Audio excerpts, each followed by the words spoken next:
Hello?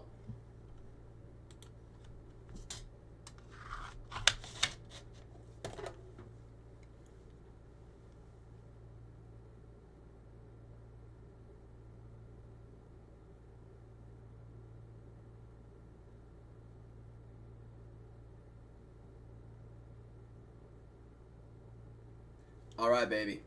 All right. All right. It is time. It is time. Sorry, started a little late. A little late.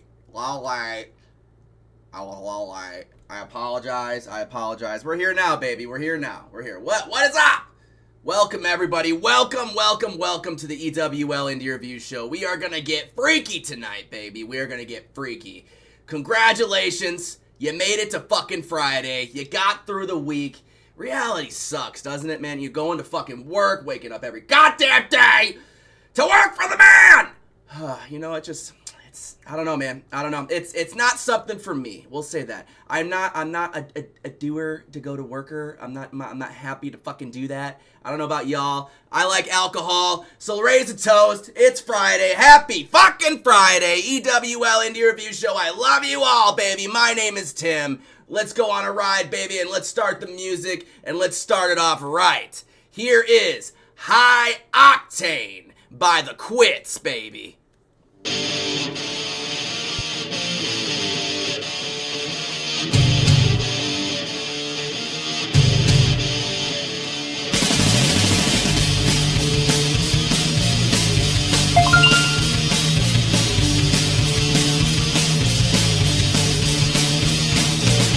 got something to say, come on say it. You got a game to play, come on play it. You got a life to live, I'm gonna take it. We're here to the top, you know we're gonna make it. Yeah, I am day. Yeah, I am day.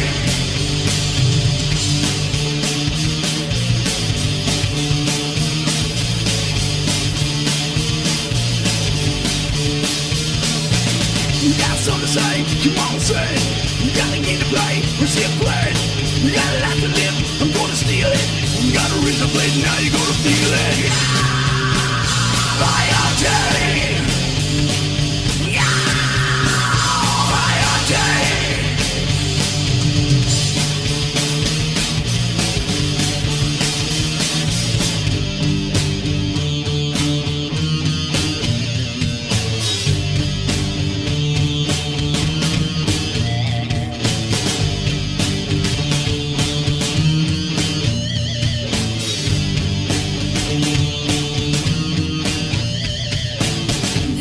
Some alcohol, now I'm gonna drink it. You got a ship to sail, now I'm gonna sing it. You got a dollar bill, I'm gonna spend it. You got a lot to live, you know I'm gonna end it. I obtain, yeah, I obtain.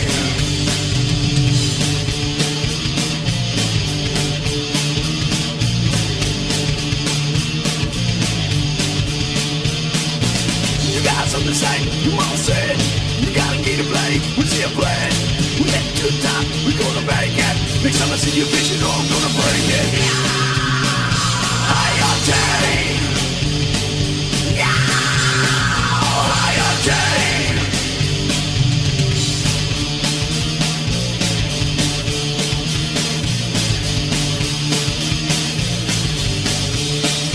I obtain.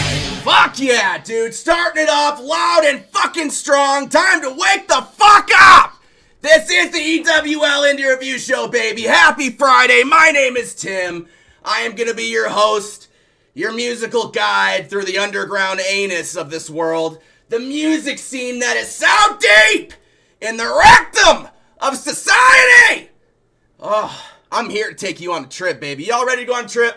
You ready to go on a trip? Because we're here, baby. I'm already there. It's fucking Friday, alright? I was already late to my own goddamn show. I apologize. I love you all! Fuck yes!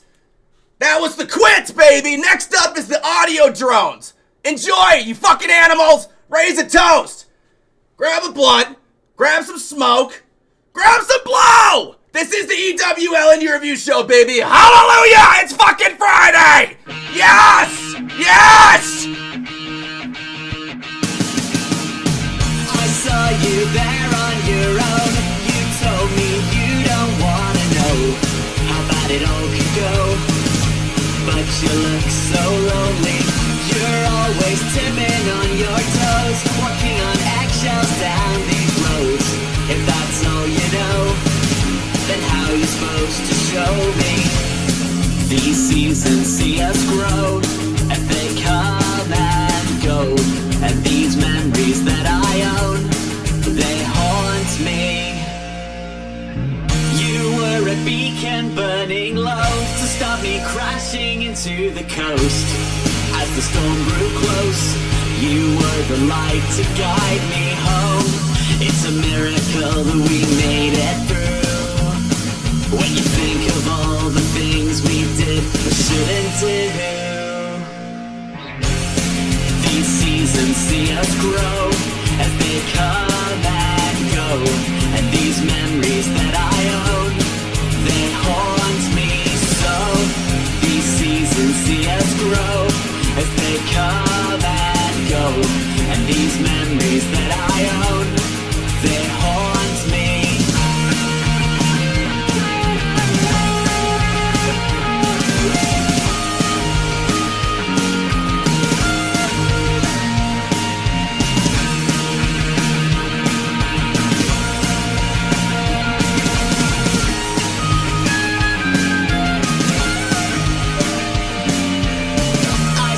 You there on your own. You told me you don't wanna know how bad it all could go. But you look so lonely. You were a beacon burning low to stop me crashing into the coast.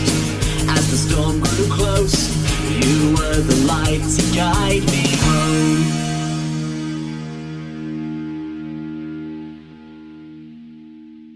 Absolutely fucking ridiculous, dude. I love the audio drones. I love them! Oh my gosh, it's the perfect blend of pop punk and slap your mama punk, dude. It's fantastic. Fucking A, dude. Everything in the indie scene. You know, does music cure all? Does music cure all? It causes ear jizz, but does it cure all? God. Gosh! I fucking love this shit! Yes! EWL in your review show! Heavy breathing into the mic. Oh my god, I'm out of breath from dancing already. Holy shit. Here is Power Mad by JM Garageworks. Get your dingle dangle out of the dirt and get them titties out of your shirt. Here is JM Garageworks with Power Mad, baby. Let's get mad!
fucking holy shit nipples!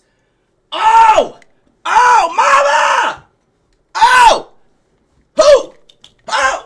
Oh my god, that's a jolt right to your heart or to the anus. You know, take your pick. Take your pick, baby. Take your pick. Holy shit! How we doing out there, ladies and gentlemen? How we doing? How we doing? My name's Tim. This is the EWL Indie Review Show. We have just gotten started, baby. All right, it's getting hot.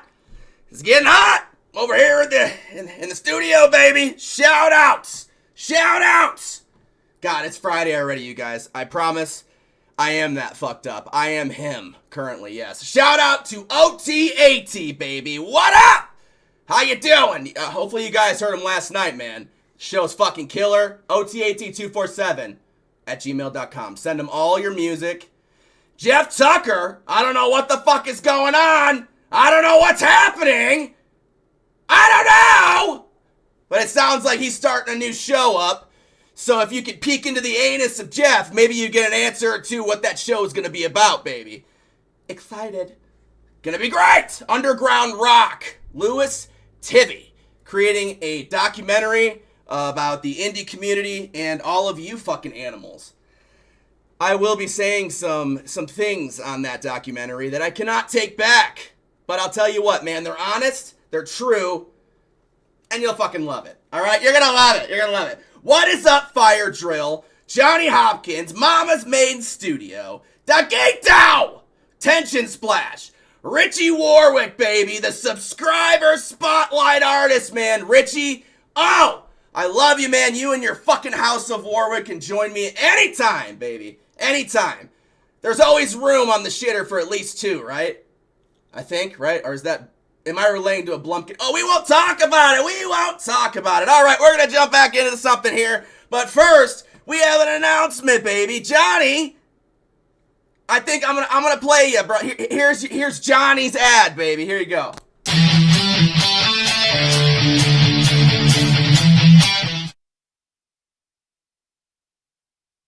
I said I wanted the purple mask because it makes my eyes look dreamy.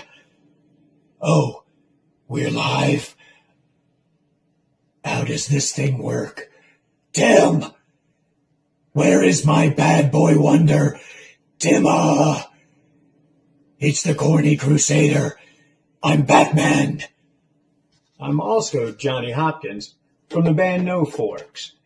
And your new co-host for the EWL Indie Review Show, baby. And I'm looking forward to everything coming up, all the excitement, getting to know you guys a little bit more, listening to all of this great music, and enjoying just the family time, growth, entertainment, and everything that it brings. You guys bring that to me each and every week, and I hope I can bring that to you. Just want to say thank you very much, Tim, for the invite. Love it. Appreciate it, and we appreciate everything you do. You guys tune into the EWL Indie Review Show every Friday night and eat those delicious fuck waffles, baby. And you might get a chance to even meet a celebrity or two. Like me. The man himself. Batman! Be there! Do it! Yeah. You know, I may be under the influence of a lot of different things right now, but we all saw Johnny No Forks as Batman. Is that correct? Is that correct? You are also under the influence, all right? You are under the influence of the fucking EWL Indie Review Show, baby. So here is a safe space. We are judgment-free. Judgment-free! And what that means is say whatever your happy little heart desires in that chat. Shout it from the rooftops. But there's only one rule, baby. One rule. Don't be a dick. Pretty simple. Don't be a penis. Don't be a peckerhead. Don't be a see you next Tuesday type of gal. No. Don't be an asshole. All right? And I got some principles. Spread the love and positivity and try your best to put a hard stop to all the hate and the bullshit that we go through on the daily, man. Love you all, baby. Love you all. Here is Fear the Sparrow. And my name is Tim. If you are enjoying yourself, share the stream, like it up, and for God's sakes, follow each other. Network and share your music, because for fucking my God, baby, my God, it is all ear jizz. Here is a cover by Fear the Sparrow by one of my favorite bands, the Misfits. Here's Hybrid Moments by Fear the Sparrow, their cover. If you're gonna scream, scream with me. Moments like this never last.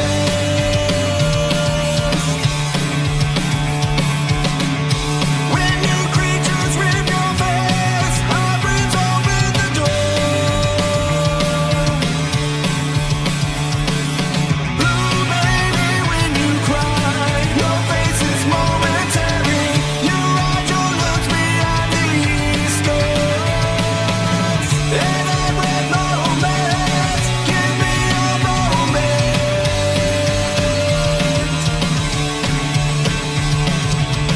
Give me a moment, give me a moment.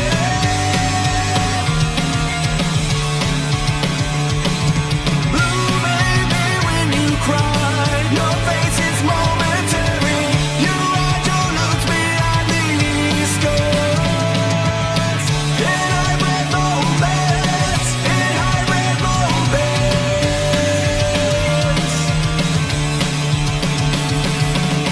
And I read romance, and I read romance.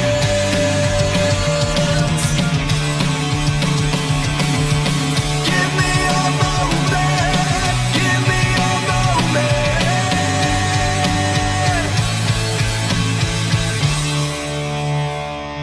Fucking Misfits. The fucking Misfits, man. Gosh, I love them so much. I love the Misfits. I love them. Punk in the corn, man. Punk in the motherfucking corn, right? We reach out to a lot of different, mainstream bands, mainstream artists, right? You think these guys would be on your side. They're your heroes. They're the guys that you believe in, right? They can't let you down. False. False. False. Just because my name is Tim, well, that doesn't mean shit to them. It may mean something to me, and by golly, I will make it mean something to them. And by the time I leave this fucking earth, Punk in the Corn will take place not once, not twice, but from next year and fucking on. I guarantee it, baby. I fucking guarantee it. Damn it! Here's Trick Shot.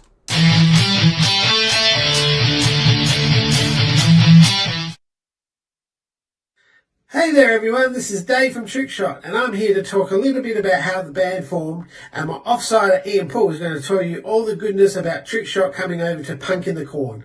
Now the track that is being reviewed today by the legend that is Tim on the EWL Indie Review Show, I have no idea what it is, so I can't tell you much about the individual song. But we love writing good old-fashioned classic rock and roll. And unfortunately, it's a little bit major keyed and it's a little bit positive in nature. And I'm not sure if the majority of the world loves that, but here we are. Now, we have 3 singles up out in the streaming lands, and that is We Got the Night, Nothing I'd Rather Do, and also Devil is in the Detail. And these songs are representative of all the things we think about A, the industry, and B, people, and C, love. Now, I'm going to throw over to Ian, and he's going to tell you about Trickshot at Punk in the Corn. G'day punks, it's Ian from Trickshot here. We just wanted to let you know that we've finished the writing process on our next album, and we're about to hit the studio and lay down some fat beats, sick bass lines, soaring guitar solos and screaming vocals. Getting ready for next year, October 24th, 25th, when we fly on over and hang out with our new friends in America, in Davenport, Iowa. Punks in the Corn! Punks in the Corn! So we should be able to get this one finished, so you can all scream along for this chorus. We're so stoked to be invited and play with everyone. Punks in the Corn! Punks in the Corn! So however you celebrate December 25th, get loose, get ready for New Year's, have a great New Year's and have a safe time. Punks in the Corn! Punks in the Corn! Okay, you. Now it's time to jump back in, and some music with Tim on EWL Radio Show. Thank you very much. Punks in the corn! Punks in the corn! Fuck yeah, man. You gotta love Trickshot. You gotta love them, dude. October 10th and 11th next year. Wow. God, well, you guys, that's right around the corner. Right around the fucking corner is going to be a legendary event called Punk in the fucking Corn. You know what? If you love underground music, you love indie bands, you love indie talent, and you just love making friends, get your ass to the fucking festival. Get it there. I want to meet you. I want a line as long as it can go around the fucking world 50 times. I want to be friends with fucking everybody, dude. I can't wait to meet every fucking one of you. Oh, this next tune is called One Drink Away, and this is a country tune. Now, this is where it gets fucking interesting. Tim, aren't you a punk? Isn't this a punk show? Fucking A, it's not, brothers and sisters, it's not. My name is Tim, and I have a dream that every fucking band and every fucking sound will be treated with respect and loved. Every person's treated with love. One man said it and he was great. You know what? I love you all. I'm about one drink away from shoving my head through the fucking drywall. These guys make me love country music. Here is Back 45. Enjoy. Goddamn, Tim. I love you! This is the EWL Interview Show! Happy fucking Friday!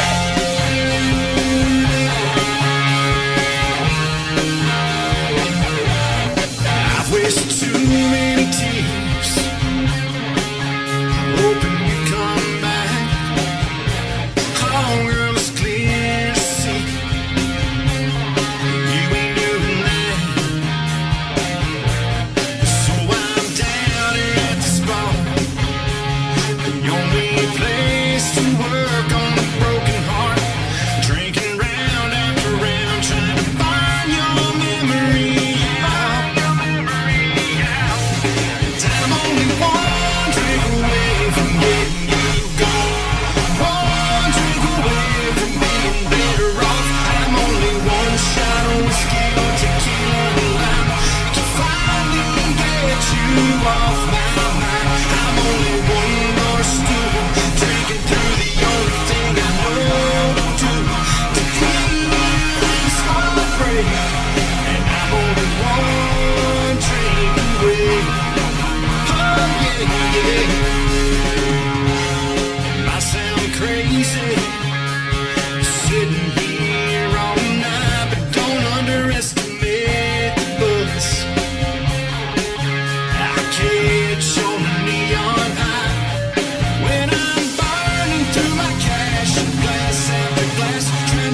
dude. You know, all right, I'm going to tell you why I don't like country music. This is the reason why.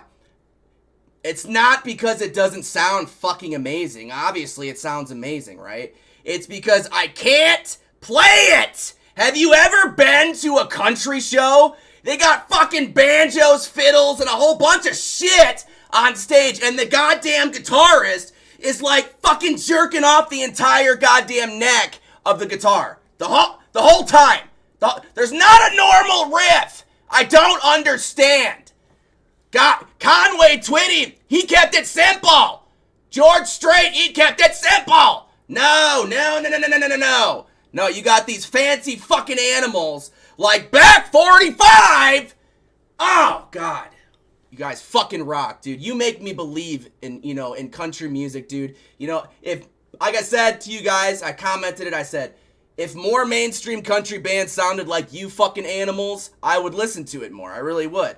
But no, I'm not going to listen to Tim McGraw and all them. I'm not going to do it. Not going to do it. Here's Souls Worn Thin. Enjoy, you fucking animals. Happy Friday!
Get in my way.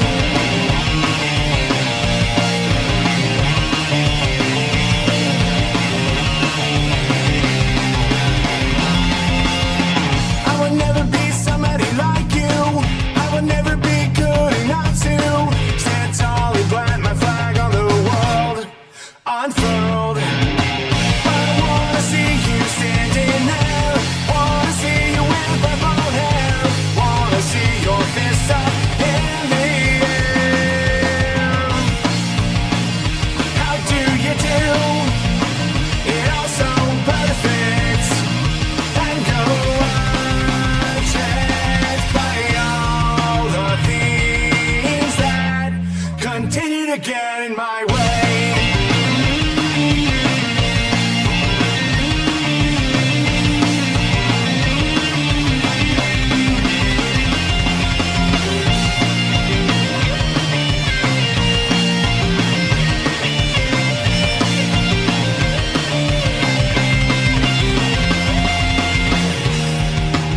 I know I'll lose. 'Cause how I choose. At least I'll never be you.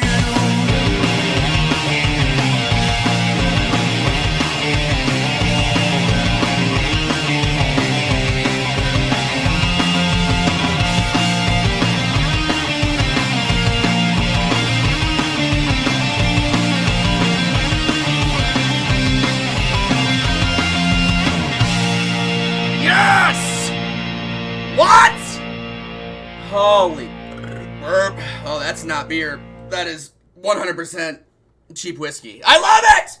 Oh my God. Souls Worn Thin, baby. Pop punk, classic punk.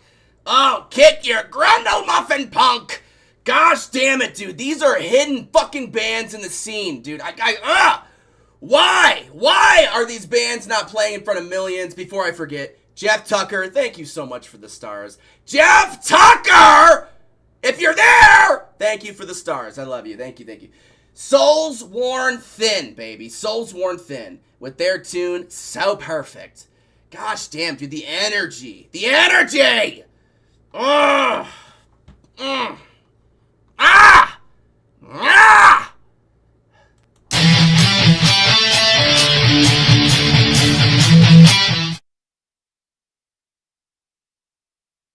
Hey, how's everyone doing tonight? This is John from Superposition and the Lion Den Roars. Everybody try and make it up to Davenport next year, October, Davenport, Iowa, for the Punk and the Corn show. You'll see Mama's Maiden and I, maybe Chris from Dukester, and a whole shit ton of fantastic music. Everybody try and make it up for the show. If you're not busy on a Thursday night, 7 o'clock Eastern Time, check out the Lion Den Roars for a variety of great metal. Everybody stay tuned. Check out the great music coming up. If you need a video, go check out Mama's Maiden Studio. We'll talk at you soon. Metal! John, Johnny, John, Jimmy, Jane, John, Jane, Jimmy, John, Jim, Jane, John, Jim, John! From Superposition. His wife! Mama's Maiden Studio. What a duo. Dynamic duo. The power couple. The fucking... I don't want to go into that. I'm not going to do it. I'm not going to take it there. Don't take it there, Tim. Jesus. Jesus. H. Oh my fuck. John, I love you, brother. Superposition, everybody. Tim, I'm talking to myself in third person. Fuck that. I see something in the chat there that says, how is Tim going to survive Punk in the Corn? How is he gonna do it? Oh my God. How are you gonna survive? That's the true question. 10 minutes with me? Fucking A, I'll take years off your life. If you even survive the 10 minutes. Yes. Yeah. I will be 3 sheets to the goddamn wind the entire time and still pull off an amazing fucking festival. Hello? Oh my God, my fucking attitude, my energy towards this, you guys. I am so fucking positive. We got some big fucking news, coming up, man. I'll drop it in the interview with the badass Cruella D'Vil, baby. That'll be coming up shortly. The vampire, the prince of the underground, man. Oh, Cruella D'Vil. Have you heard of him? Justin, have you heard of him? Cruella D'Vil. I don't know if you have, but you just heard from Johnny Boy from Superposition. I know that. We all did. We all heard that. I'm pretty sure.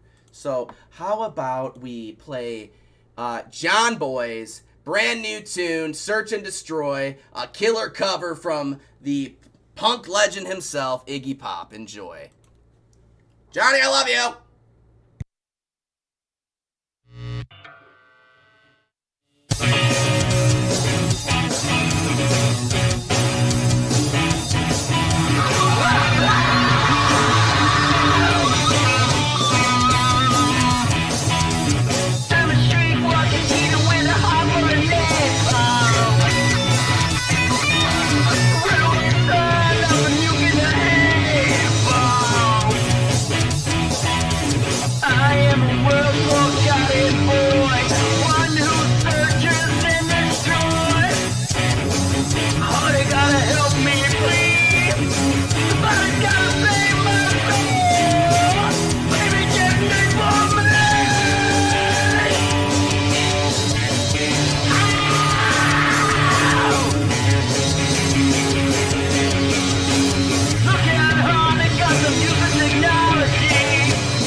What a killer cover by Superposition. Search and Destroy by Iggy Pop.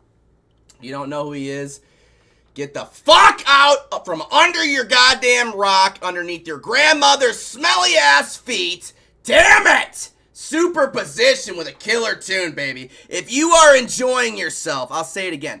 And I also want you to keep in mind, make sure you are keeping up with the stream. How you do that? You click the video. If you're on your phone, you click the screen, and there'll be a little button on the next to the play button. It's going to be a red button, and it'll say live. If that's red, click that. If it's not red, then you're in time. You know, you're in the live. You're in the stream. You're in this shit. Anyway, my name is Tim. That was Superposition. I am the host of the EWL Indie Review Show. I am intoxicated! Oh my god! What else am I under the influence of? I will let you be the guest. Oh my god, here's Trick Shot. 80s are still alive, baby. So go do blow off that fucking MILF's ass, man, because this is gonna take you back. This is gonna take you back to the days when partying was real. When you had fun with your friends. When every tune that came on the goddamn radio, it was a hit. Here is Trick Shot. Devil is in the detail. Trick Shot, I love you guys, man. This will be another band at Punk in the Corn.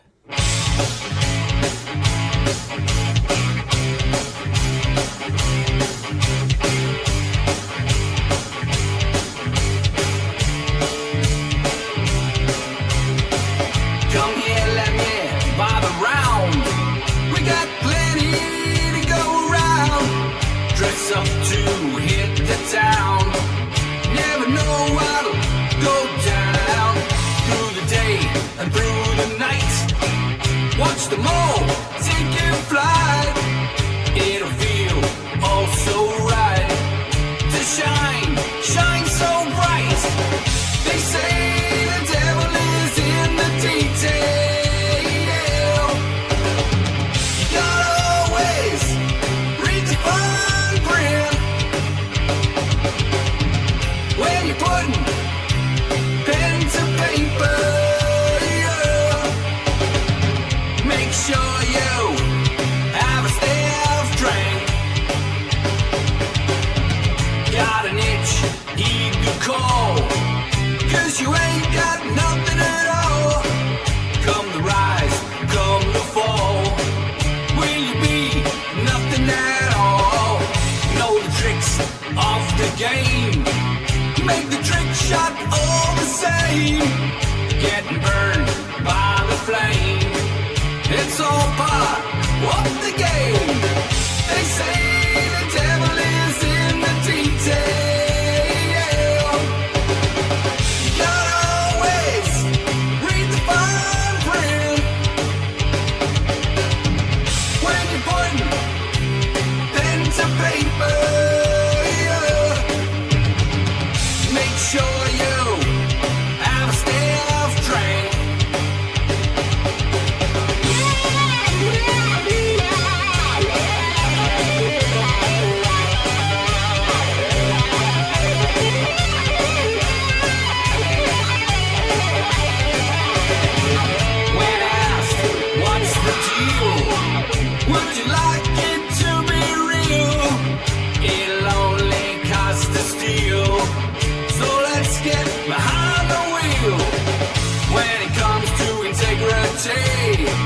Or is it your dignity?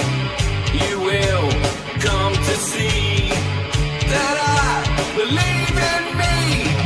They say the devil is in the detail. Gotta always read the fine print when you're putting pen to paper.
when partying was out of fucking control.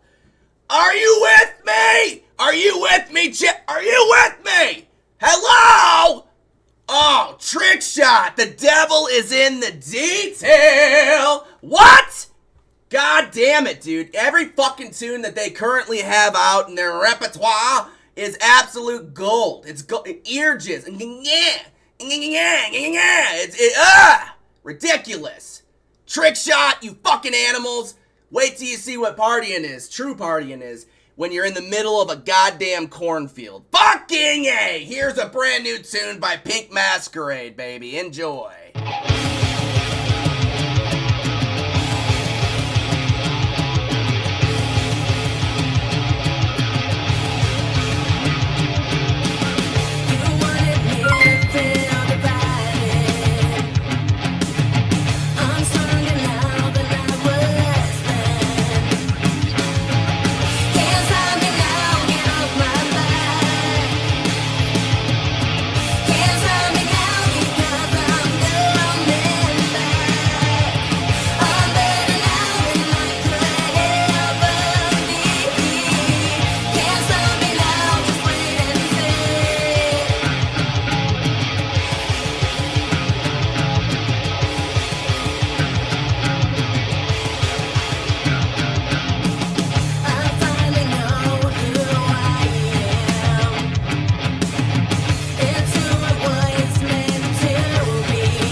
Masquerade with their tune Can't Stop Me.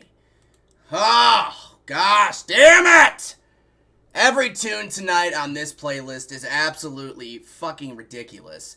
All of you in the chat with your positivity and all your love are absolutely ridiculous. The love of this show is completely overwhelming. We all go through the bullshit on a daily basis.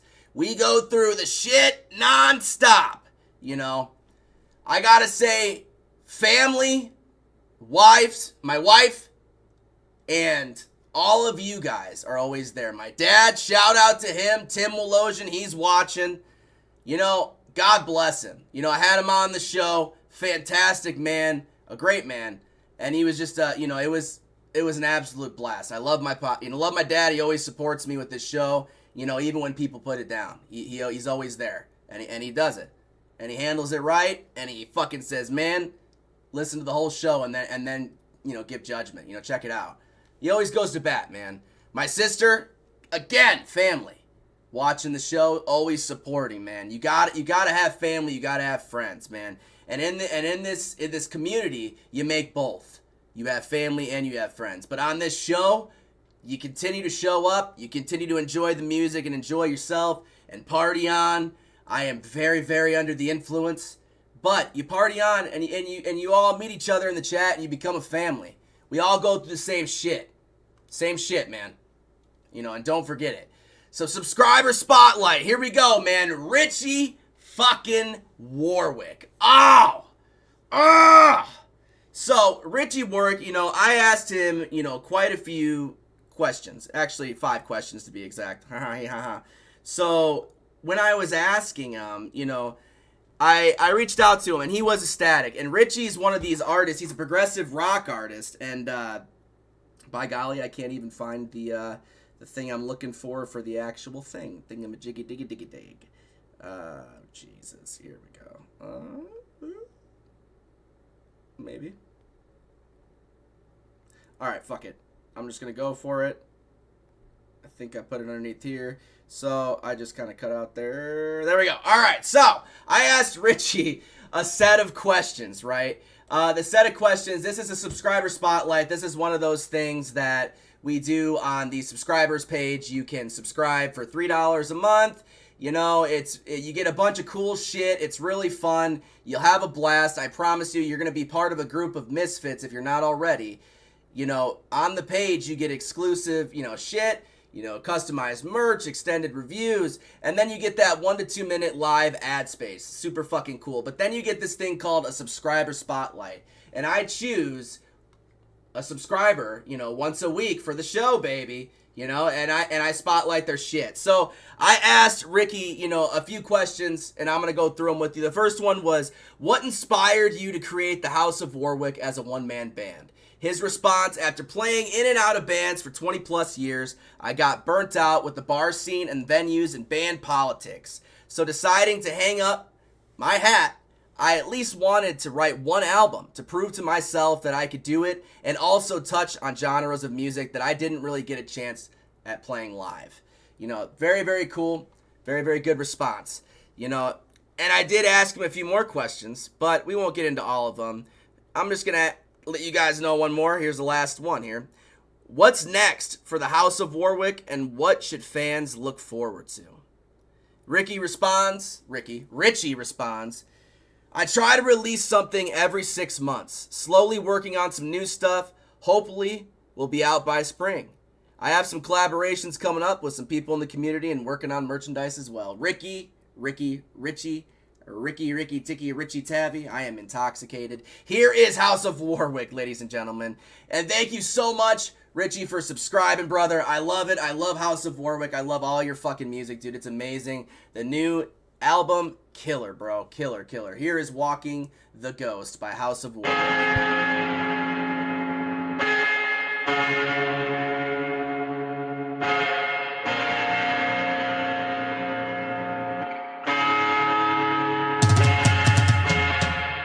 I walk around with you in my head. Sometimes I think you can hear me. I keep on driving straight ahead, just to get away from the moments. It's all that put you out of sight.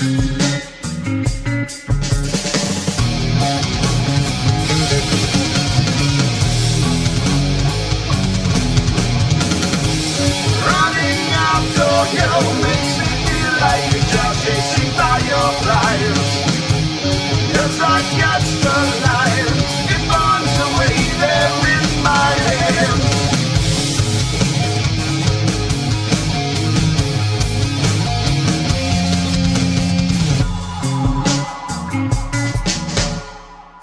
I heard that you missed it. I heard that I miss you. I love you forever. I never understand why you still meditated.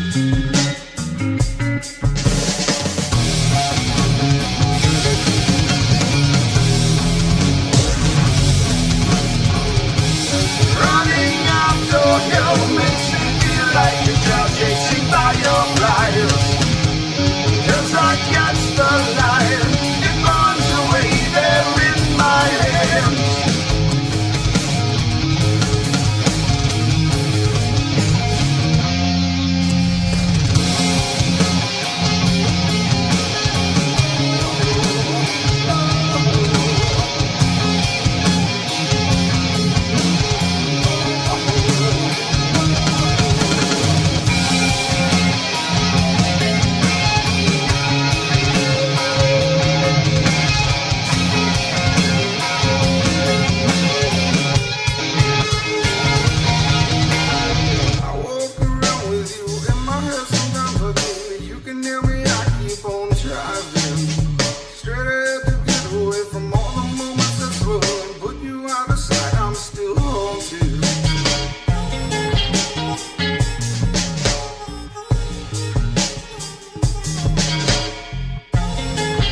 Sometimes I don't know how to dance. Whatever, fight me. Oh my gosh, House of Warwick, dude.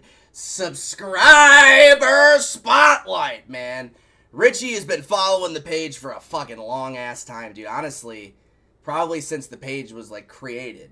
Richie, I love you, brother. You're amazing. You're amazing. Your talent is incredible. I will be posting your live album art for your subscriber spotlight. Hand drawn, brother. Hand drawn. You're gonna fucking love it. It's chill, it's cool, I love it, and it's what I think of when I listen to your stuff. I love it. I am intoxicated. My name is Tim, and this is the Blanche Corinthians. I'm Chris Garrett from the Blanche Corinthians. I'm Andrew from the Blanche Corinthians. Shane here, drummer for the Blanche Corinthians. Oh, I wasn't ready. Hey everybody, this is Charles Crosser from the Blanche Corinthians. Just to let you guys know, we have a new single coming out very soon. We will have a full-blown album sometime after the first of the year. Not sure when. We will keep you updated. And in the meantime, for your listening pleasure, all of our previous releases are back up on all streaming services except for YouTube. We're going to be setting up multiple shows in 2025. Keep an eye on our page for that information. The two big ones, we are lucky enough to be part of the Tear It Up Texas tour with the Fraz band Dougito, EWL, and motherfucking Texas's own Spock. We'll be playing Houston with them. I don't know about the other cities, but Dallas, fucking Austin, San Antonio, and Houston, in whatever order they decide. But we're going to be there. Number two, and this thing is fucking huge, Punk and the Motherfucking Corn Indie Music Festival. October 10th and 11th, that's a Friday and Saturday, in Davenport, Iowa. 40 motherfucking independent indie fucking bands. Badass motherfuckers, badass fucking music, and to top it off, proceeds are going to military and mental health charities. So, fucking be there. You would like to help make this thing a reality. The Punk and the Corn Music Festival, make it more badass, make it more fucking just, oh! All you gotta do, hit the GoFundMe, donate $1, $2, $20, $50, $100, whatever the fuck you want. Last but not least, I do want to say a very special shout out to Tim, the King fucking Stash himself, for everything you do, not just for us, but for every fucking indie band in this community, this ever-growing fucking community. You, sir, are a badass. We appreciate everything you do. You fucking rock. Now, please, for the love of God, play some fucking music so I can stop making an ass of myself on camera, for fuck's sake! Love you, bro. This is mine.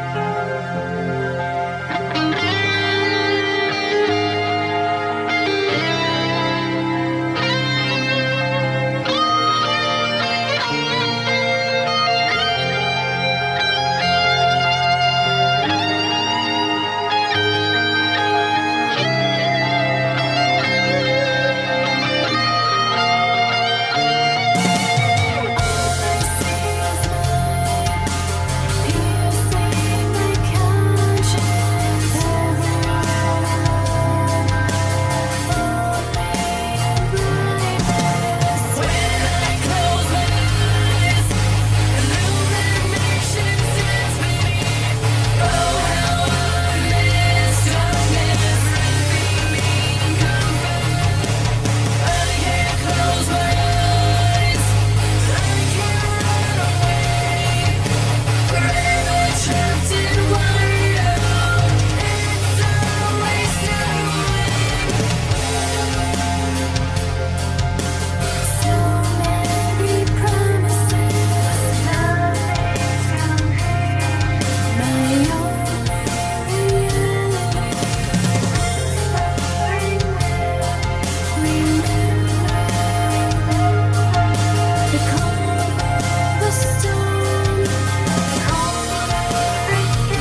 Holy shit! Holy shit! Cracker on a nipple! Oh my god! Oh, that blew me back in my chair. I don't know if you felt it. I felt it. I was blown back. My asshole was on my wall behind me. I'm just saying. Oh my god! This is the EWL Indie Review Show. Burp. On here we get vulgar. We get fun. We're a family. We're friends. We're here to let off steam. Cause fucking A, reality sucks. It's a broken construct. And you know what? Here, it's fucking fantasy land, man. I love you fucking all. You are amazing individuals. Every single one of you. The chat is on fire. Oh my gosh. Oh, I love you all. That last tune was Now It's Dark with their tune Snow. I fucking hate the snow, but I love that tune. What can you say? Josh Lyons, JM Garage Works. Fucking A, that's right, brother. You know what? Break some shit. Slap your sister. Hump a giraffe. Let's get into the fucking music. Here is another Punk in the Corn fucking indie band, baby. Here is M60. Shout out to OTAT, RND, Jeff Tucker, Josh Lyons, Mechanic A. Oh, there's so many! Underground rock, here is M60. Bring your fucking head up high. I might be under the influence. I might be high. Here we go, M60. Love you, brother. Drive. Don't look at me, look at the road. That's how accidents happen. What's your name? Cathcart, Robert A. All right. What do you got in the back, Robert A? M60.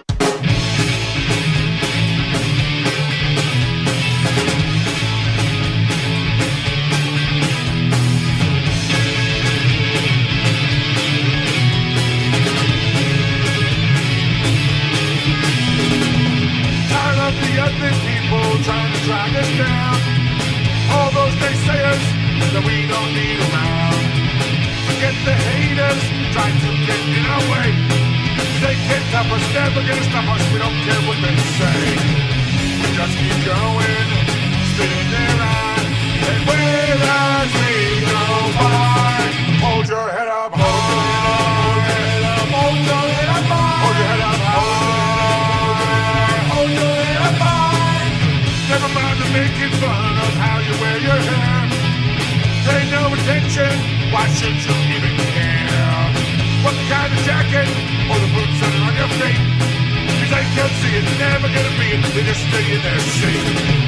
And you keep going, spinning their eye, and wave as you go by. Hold your head up high. Hold your head up, hold your head up, hold your head up high.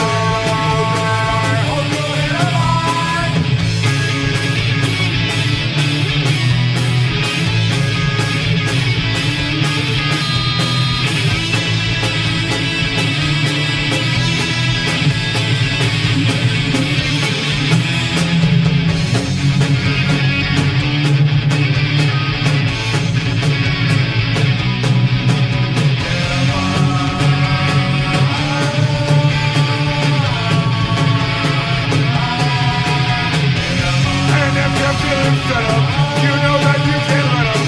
They got no time to sit and cry. I know that you can take it. Someday you're gonna make it. So always hold your head up high. And I don't worry about what others think of me. Not how I live my life or who I'm supposed to be.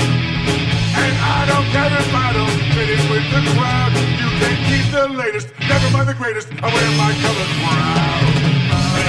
Going, spinning their eye, and wave as I go by. Hold your head up, hold your head up, hold your head up, hold your head up, hold your head up, hold your head up, hold your head up, hold your head up, hold your head up, hold your head up,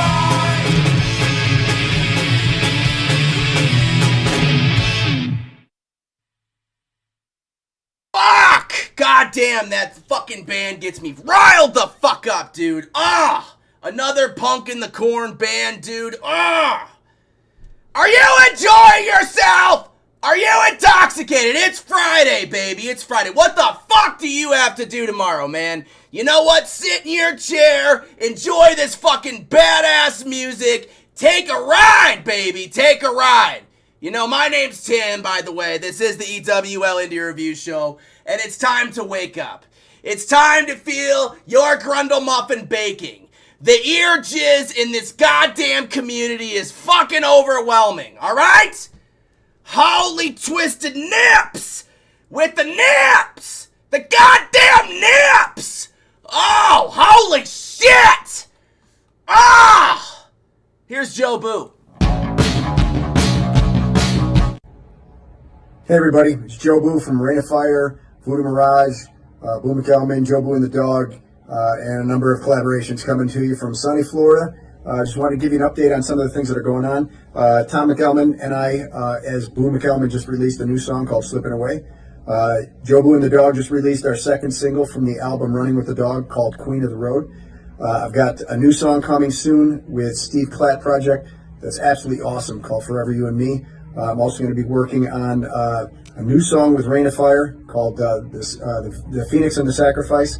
And Tom and I have some more songs in the works. Voodoo Mirage has a new song coming called Break These Chains. And I've got a couple collaborations that are up and coming as well. So really excited about the new music that's coming, and very, very, very excited about the new and soon-to-be legendary Punk in the Corn in October of next year. I'm going to be there, and I'm probably going to be there with Joe Boo and the Dog, but it could be any iteration of a couple of bands.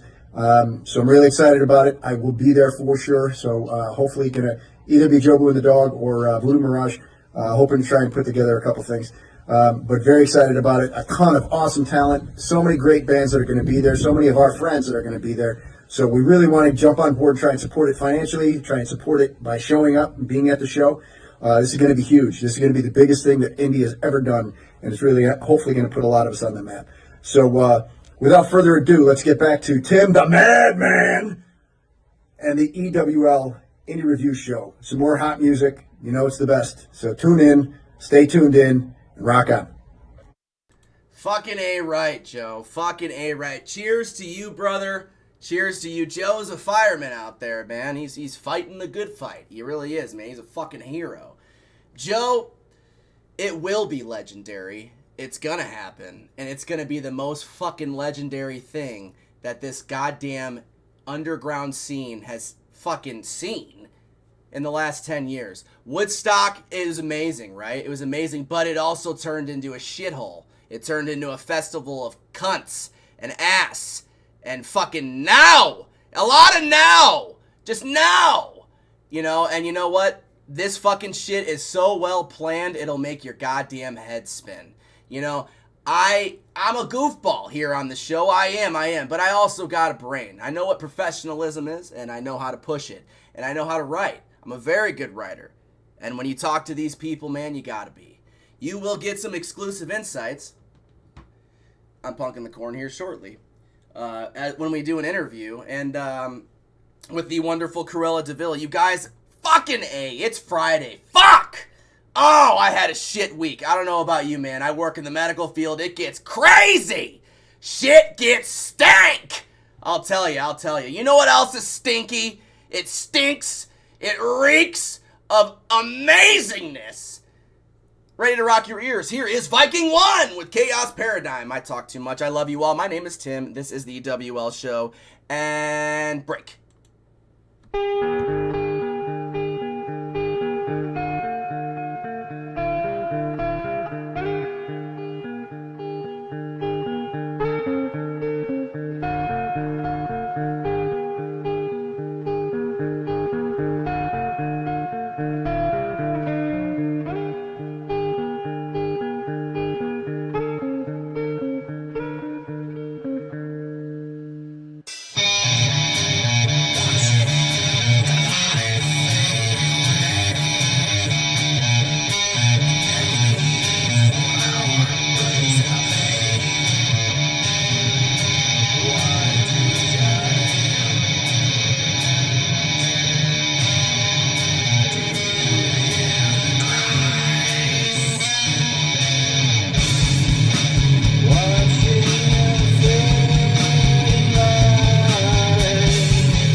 Viking One, dude. This fucking band, I swear.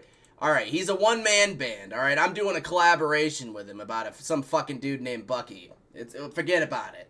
Trying to keep up with Viking One is trying to fucking, keep up with some Tron racer, dude. It's insane. Did you feel the kick drum in your anus? Because my rectum is on fire! Oh my gosh! I grew tits. Yes, that's what happened. That's what happened to that song. What the fuck, man? Oh! Killer fucking tune, Viking One. Ow! Ow! Ow! Here's a tune by EWL, and it may be something I'm under the influence of. Enjoy. Banana Runs. Banana runs in me. It's gonna be a great day. Then I'm at the door. Nothing's gonna get in my way. If every day could be like today, we could live in a better way. Furthermore, I had to say, it's gonna be a great day.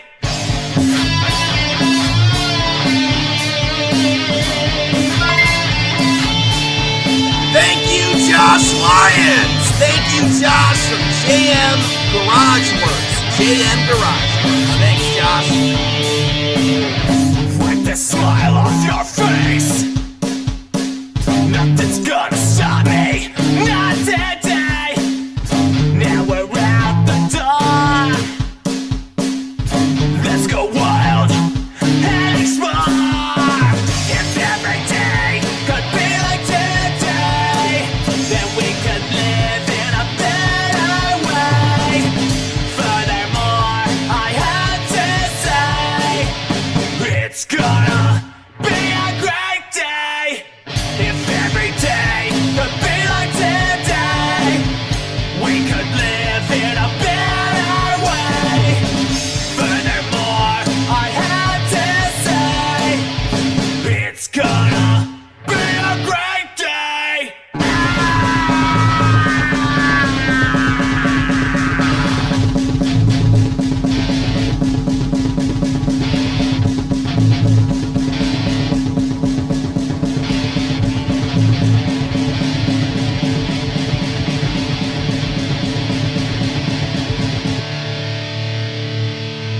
Hang on, let me clean my ears out real quick. I got some wetness. I think it's called the jizz. It's called the ear jizz. Yes. You know, we make up some fucking terms here on the EWL show, man. I'll tell you that. We got shit nipples. We got fuck waffles. We got the mustachioed king.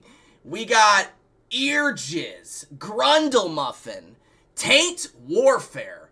We have all the terms, baby. All the terms. Bring out your dictionary, slap your cock, and let's talk about it. Let's talk about it, all right? My name's Tim. We get vulgar on this fucking show, and speaking of vulgar, we will be having a very, very, very groundbreaking interview with Cruella D'Vil, the second interview on the EWL show. The first interview, I took it nice and calm. I took it nice and easy. I put the baby powder on his bum. I didn't push it too hard. I didn't. Now, I'm comfortable. Reputation is out the window! Yeah, that's right. I heard your interview there on OTAT there, Justin. I heard it. And you know what? The questions I'm about to ask are nowhere near in that realm. God bless OTAT because they have the best show on fucking everywhere for indie music. They play the best indie musicians and the best indie music from all around the world. Yes.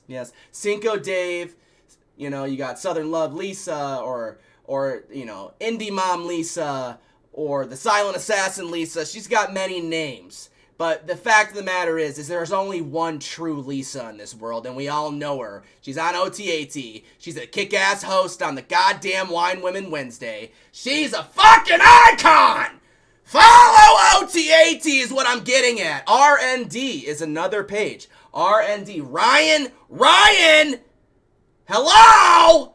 Ryan, he interviews artists, he fucking pushes music, he is all about this goddamn community. He wrote an amazing article about Punk in the Corn. Ryan, I owe so much to you, brother. I love you so much. Massive respect. Massive. God damn it, here's the Rambles by Tim. Ow! Ow! Are you at least somewhat intoxicated? Like, somewhat? I mean, at least, if you're sober, at least you're fucking high on life currently. Fucking A. Let's raise the dead. Here's an instrumental by Blind Shadow Vortex called Self-Obliteration. Another little cute subscriber that just absolutely insanely kills his genre. It's, love it.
Dude, absolutely fucking incredible. An instrumental that, you know, this is actually the first tune I heard from this guy that, you know, it made me fall in love with him. You know, Blind Shadow Vortex, you know, got me in love with the instrumental side of metal music, man. Ridiculous. Can you disagree? Can you agree? I mean, fucking A, dude. What? Oh, fuck! Are you still there? Are you still alive? Are you still with me? Are you still here? Are we alive? Are we here? Well, if you are, next up is going to be a killer fucking interview with the one, the only, Cruella D'Vil. And here is a brand spanking new fucking tune by the Prince of Darkness himself, Justin. And what he had to go through to get this fucking tune out to the world is absolutely incredible. You know, he told a short version, I guess a short version on OTAT last night. He gave us a little taste.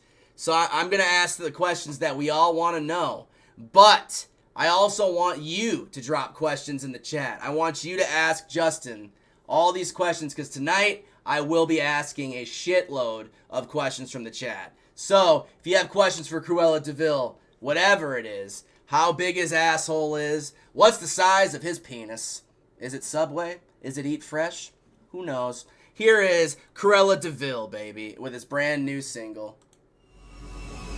We hope you've enjoyed your flight into LAX.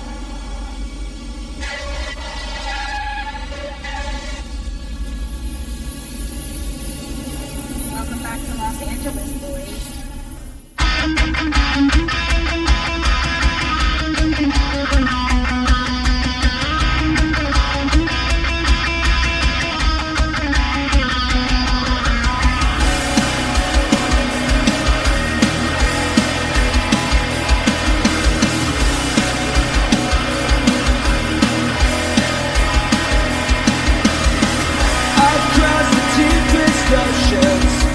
Through endless skies for a love that's boundless and never asking why. The seconds wait for me. I'm coming home to you. When the light hits the sea, immortal love always be true. I live with my distant love, love between the stars. I burn for nights we'll spend together. Change your crimson star.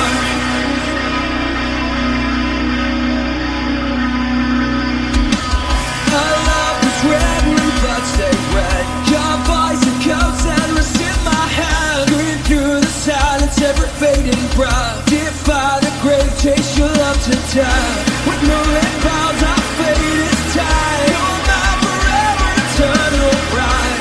Got the dance so bright and dark.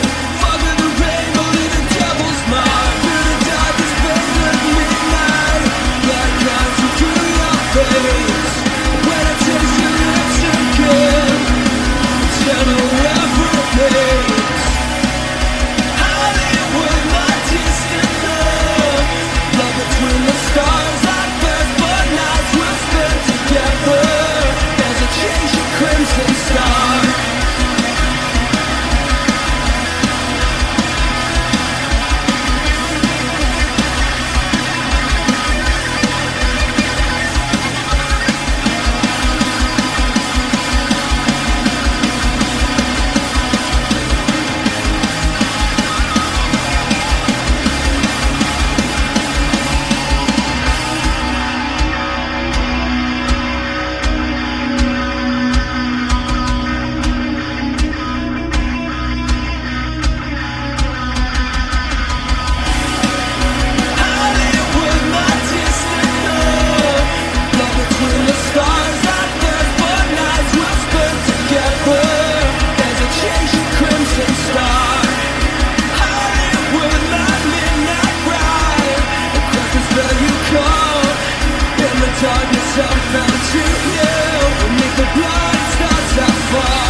Fucking incredible. Incredible.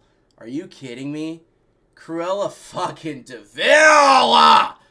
What you're about to see is not a normal interview. This is not something that is for someone with a weak stomach. The questions I'm about to ask are the ones we think of intrusively. The questions that we want to ask an artist, the ones that we really, really want to ask, I'm going to ask. And you know what? In the chat, I want you to drop your questions for Cruella D'Vil. Drop them in the chat. Your fucking questions for Justin. As we go throughout the interview, I will be picking questions from the chat, giving that person a shout out, and adding a tune from their selection to the upcoming review show. So maybe fucking comment something, you fucking animals. I love you. All the positivity is insane. OTAT247, RND, Underground Rock, Jeff Tucker. All those killer fucking amazingness. Ugh. Check them out.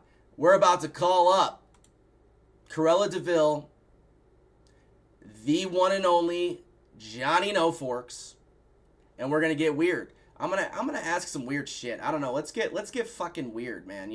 I mean, why not, right? You guys, whoever's sticking around, let's do it, baby. Let's have some fucking fun. All right. Again, ask your questions in the chat. Let's do it, man.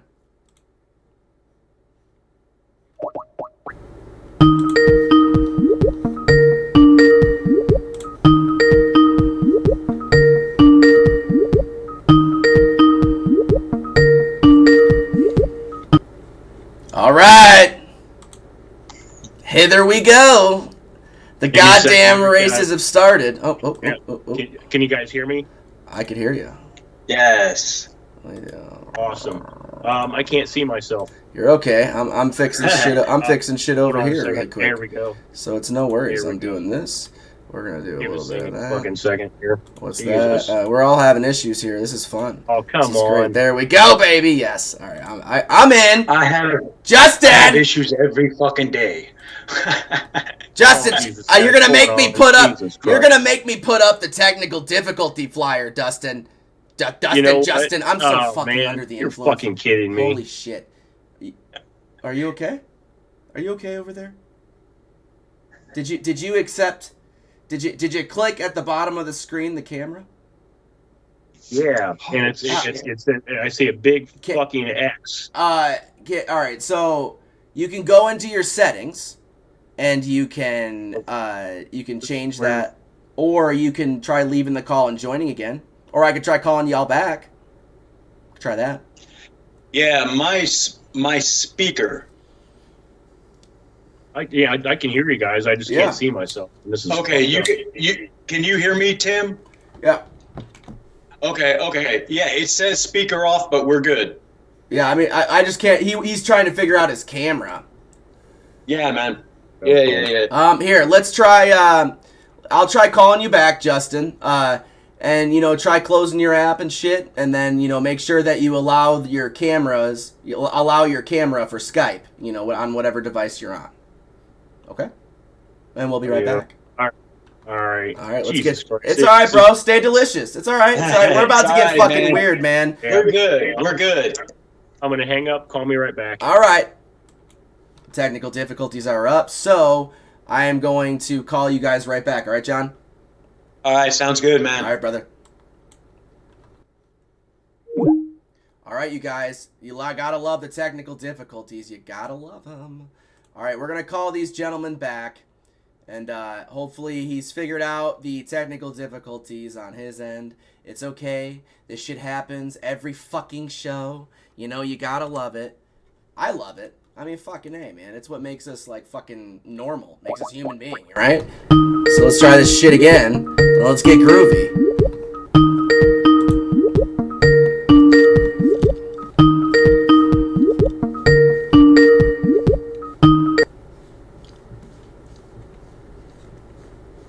Oh, stopped. I'm dancing still. Oh. Jesus Christ, man. Dude. Oh.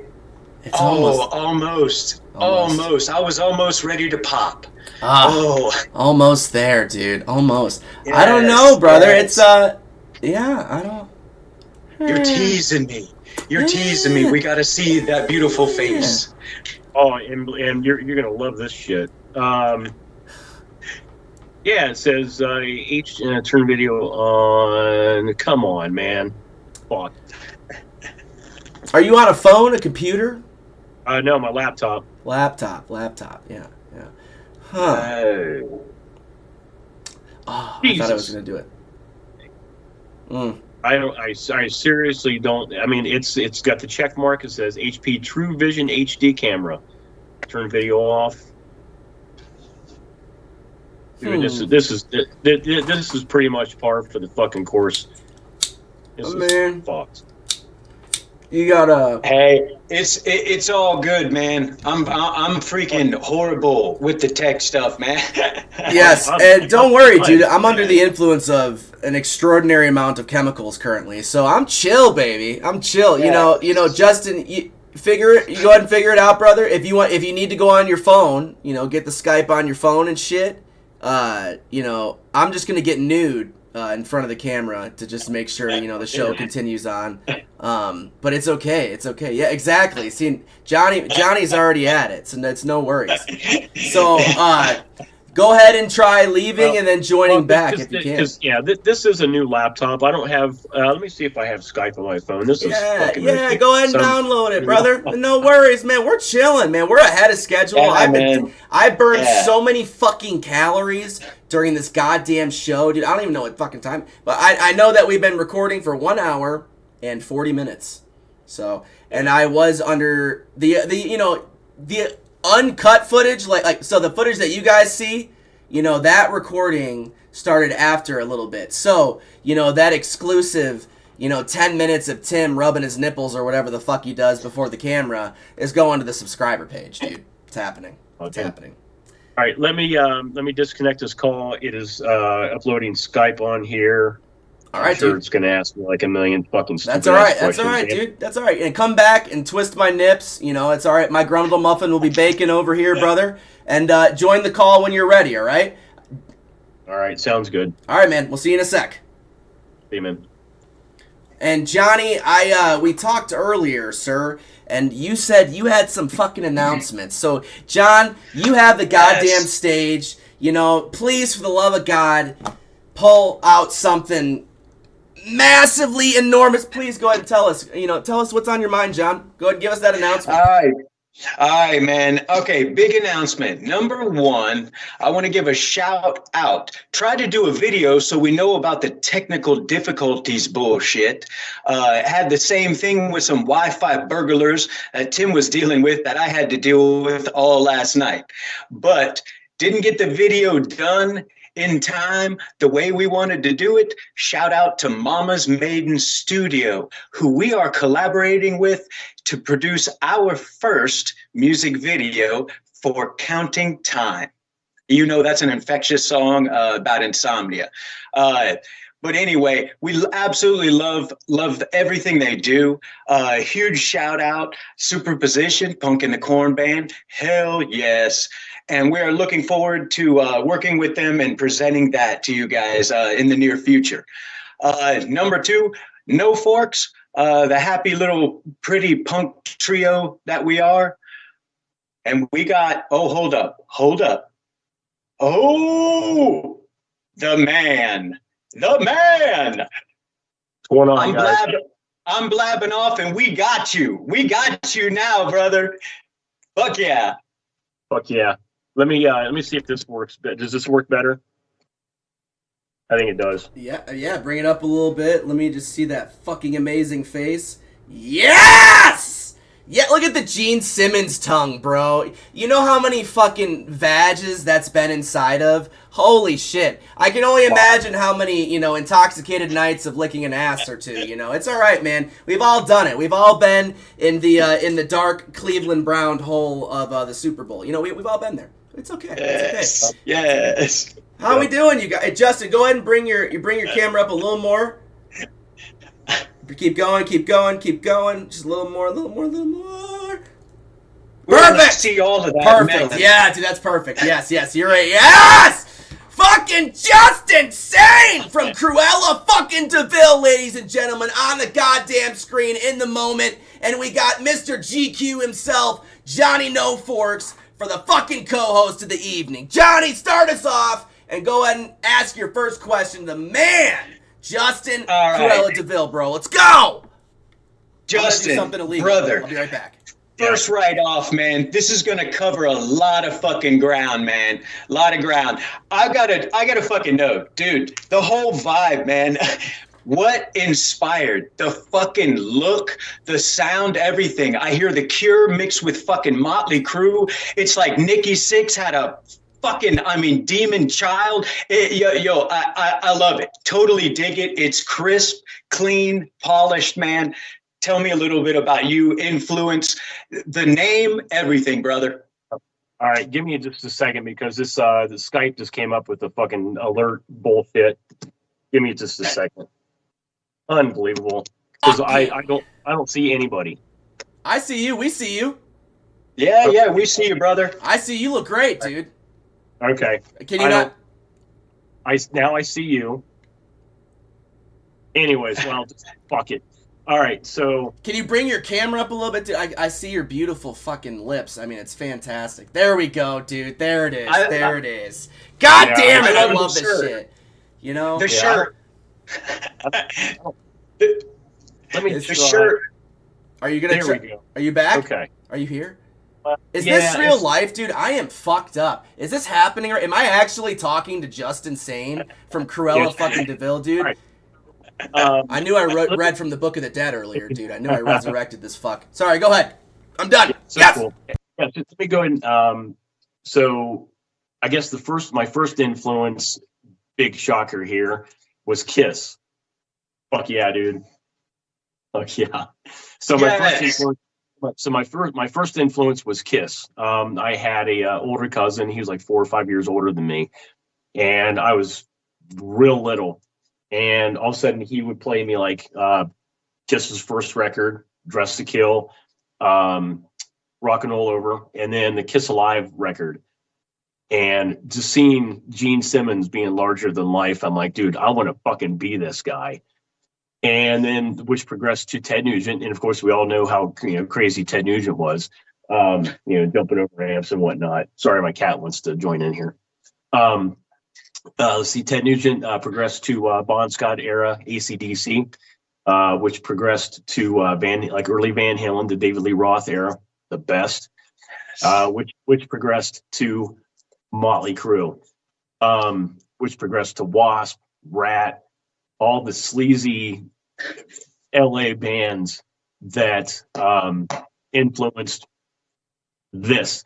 So basically, this is a result of a lot of dysfunction, a lot of just sleazy, debaucherous filled, trashy, gnarly, rad, fucking LA street gutter rock and roll. Yes. In a nutshell, that's basically that's the short version.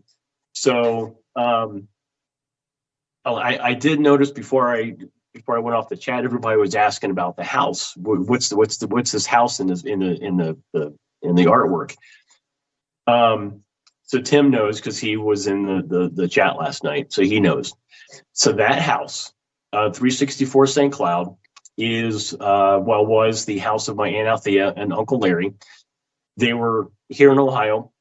In 1978, they moved from Ohio to Los Angeles. They rented a house for a little bit in Copa de Oro until this house was renovated, because at this time Larry had just been shot and he was in a wheelchair now. And so he had to have the house basically, handicap accessible things, just things had to be set up for, to accommodate this. And then once they moved in, they settled in for about a year or two. And then my life changed. Larry and Althea flew my mom and I out to see the coast. And if you grew up in a really small town in Ohio, population of maybe, 100,000 maybe, and then all of a sudden you go to a population of 20 million, palm trees, the beach. Eventually I saw Sunset Boulevard in the 80s complete, dude, we got away with fucking murder out there. Own the cops at that point, dude. The cops are the drug dealers at that fucking point in life, dude. So here's what happened. Because the city of West Hollywood, it was basically an unincorporated city. It was out of the jurisdiction of the police. So that's why so much happened in that, from basically, from Doheny to Crescent Heights, that mile and a half, dude, we got away with so much because there were no cops. Cops came in like in the 50s and 60s, dude, what are you doing? My cat's biting me. But eventually they kind of left. West Hollywood is unincorporated. Police left. It wasn't until the 90s, until after the riots, when the police were forced to come in, because the riots started in South Central, but then they kind of moved up north until it hit Hollywood, and like, oh well, now we care. Once it hits you, it's a little different. Yes, yeah. Basically, after the riots, that's when the police came in and basically broke our party up. So I mean, but what the fuck? It's insane, dude. Hollywood is fucking, that's its own shell, dude. It's like I don't know, dude. When I think of Hollywood, I think of like Escape from New York, like with fucking what's his face, Val Kilmer or whatever the hell is. It's an isolated fucking island. It's just. Yeah, Kurt Russell. Yes, dude. It's an isolated thing where all the fucking misfits are, man. But I don't know. It's same thing with LA. Same thing with LA. It's an isolated thing where it's just like, oh, LA. Yes. But it's. Sorry. I definitely got lucky because when I made my first trek in 1984, and I had just turned 14 years old, and I had a fake ID. Can't really say who I got it from because I just can't. We all have one. So I had a fake ID. So I got in a few of these clubs, and I just remember, just us driving around with my older cousin, a different one. This is actually one of Larry's daughters. Larry's son was with us, and we just drove around West Hollywood and drove down Sunset, drove down Hollywood Boulevard, just saw all the misfits, all the underloved, the underappreciated, the misfits of life. They were all there, and it was just the most glorious thing you could ever experience. Dude, what are you biting me, dude? So, well, it's actually a girl cat, but anyways, but yeah, just to see this as a 14-year-old kid. And the scene was really popping because you had Motley Crue had left. And when I say left, they were signed and they were, big. Rat was gone, of course. Quiet Riot was gone. But you had the new wave of bands that were, when I say new wave, the newest wave of bands were starting to form, like Poison. They moved out there from Pennsylvania. So you had like the Poison, like Hollywood Rose, which turned into Guns N' Roses. You had LA Guns, which is kind of off basically in the same family tree. Yep. And then you had the Poisons, and then after that you had the Warrants. I mean, it was just a huge explosion of decent music, but it was a scene, it was a community, it was such a gnarly time, dude. I mean, and that's where I learned how to like market and promote, and just how to become an extrovert, how to talk to people, because I was a teenager, but I had these older musicians out there handing me flyers. Hey man, my band's playing at the Troubadour, a couple nights. You should come check us out, and free tickets will be attached to them. Hey man, my band's playing at the Whiskey, tomorrow night. You should come check us out. Hey, my band's playing at the Roxy right here. You should come check us out. We're playing here in a couple hours. It was so fucking gnarly. Bands, hey, we're playing Gazzari, which is right there. The iconic venues in this city. Dude, you can't fucking beat it. But what's that fucking picture on your album? Okay. You fucking animal. God, I could listen to you all day. I'll just mute myself and you just talk to me. Just put me to sleep, bro. I won't even fall asleep, dude. Just talk to me for days. Let's go on a trip, bro. Let's take some random tabs and let's just go on a ride. So yeah, that was the house that you see. Somebody had mentioned it was like famous house. It kind of was. I think in the 50s or 60s, the actor Errol Flynn lived there. In the 60s, Sonny and Cher lived there. And they lived there for a while until they got separated. but when they were separated, they still lived in the house together they had the daughter Chastity. So you would have Sonny living one side of the house. You had Cher living on the other side of the house. Eventually, they did get divorced. They sold the house, and then that's when Larry and Althea, they were running Hustler magazine, and they had made so much an obscene amount of money that they were able to buy this grand fortress of a house. It was like, maybe, dude, why are you biting me? It's like the Playboy Mansion. Well, worse. Larry hated Playboy magazine, first of all, because obviously the content didn't go far enough. Didn't show the puss, man. Didn't show the lips into the void of love, baby. I want to see into the soul. I ain't trying to see on the surface, baby. Spread the eagle, America. I want to see ovaries, man. That's fucking A right, dude. Let me see inside. Go. Oh, yes. Yes, dude. Plus, they would have articles about, how to hook up your quadraphonic, fucking home stereo system and, what's the latest designs in blenders. I'm like, who the fuck cares, man? And people want to use that magazine for one thing only. That's right. But cartoons were fucking rad, too. So in '84, I actually made my first trip into it, and it was a different building from the one that they have now. I got to actually go to the offices. I was 14 years old, and they allowed me to go. Well, my mom allowed me to go to the offices. I couldn't see anything, but I met a couple of the cartoon guys. One of them, his name is Dwayne Tinsley, legend, and he and his wife were there. They both work there. They've both since passed away, but they were ordinary dudes, but they had such a twisted mind. And they were just the great cartoonists of their time. And I just remember meeting them, and it's like, yeah, they just look like normal dudes, but their mind is not right. Right. And I loved it. Got to walk around the halls and just kind of take it in. And, they were, basically just, going through photos and seeing which ones are going to make the layouts, which one's going to be centerfold. All this cool shit. And from that I learned about, how to, I guess, create content that is extreme, that pushes buttons, that goes outside the norms of the boundaries of what is considered decent, which eventually got them in a whole lot of fucking trouble. But it's a memory. It was such a good time. It's just a shame that Larry got thrown in jail for so many things, and eventually got shot and paralyzed, which, I think led to the downfall of Althea. I think she became like a sympathetic drug addict, because of like, okay, Larry, one for you, one for me. And Larry could quit. Althea could not. Don't do drugs, kids. Don't do drugs. Don't do them.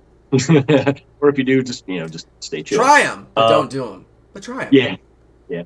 Well, Althea would go, she would go see, if you guys remember the band The Cramps, she would love to go in the valley. There was a place called the Country Club, and it was in Reseda, which is in the valley. And she used to go see the Cramps all the time, fucking loaded with Cramps are fucking great, dude.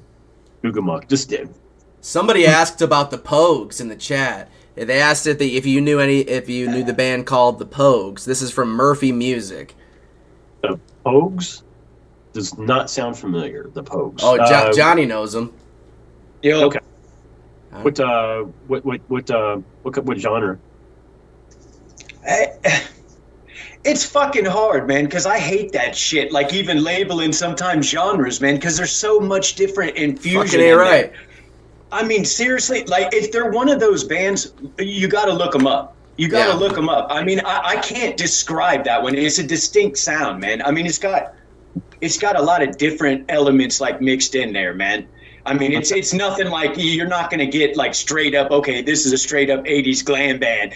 I mean, it's got a lot of kind of shit in there, which, by the way, fucking, you are speaking my language. I absolutely am an 80s fucking freak. I love it, man. I just, part of me wish I grew up as a fucking rock star right in that area, man. And if it wasn't for my two bandmates, you'd see my ass all fucking glittered and gold. That's right, dude. The assless chaps and all of it, dude. Just going for it.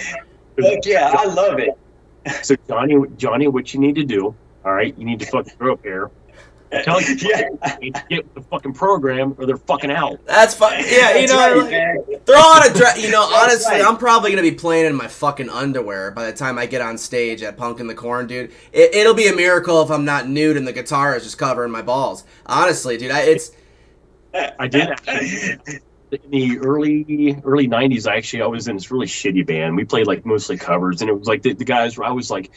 The guys were like maybe in their 30s, and they're believe me, they had no prime. But if they had a prime, maybe they'd be past their prime.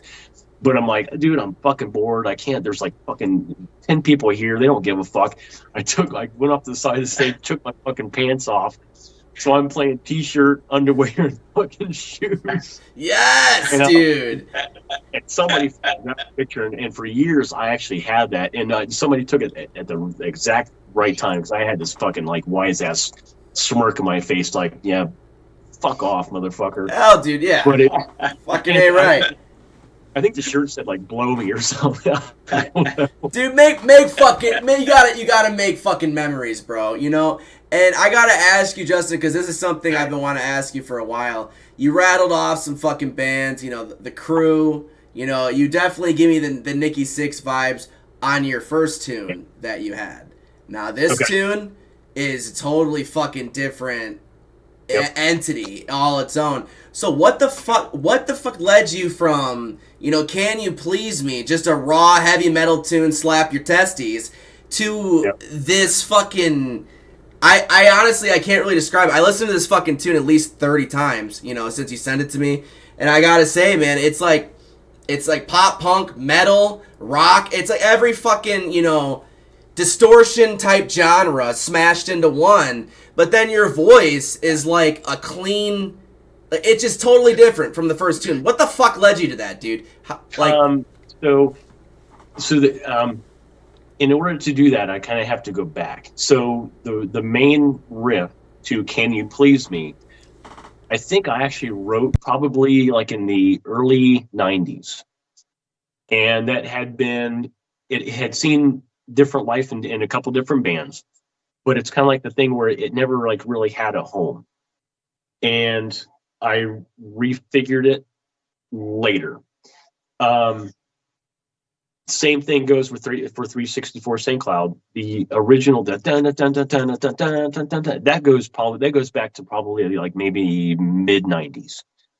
I've had it for a while. It had a different arrangements and different things, had different lyrics, had a different song title. In my previous band, again, it was a pretty cool tune, but it didn't feel home.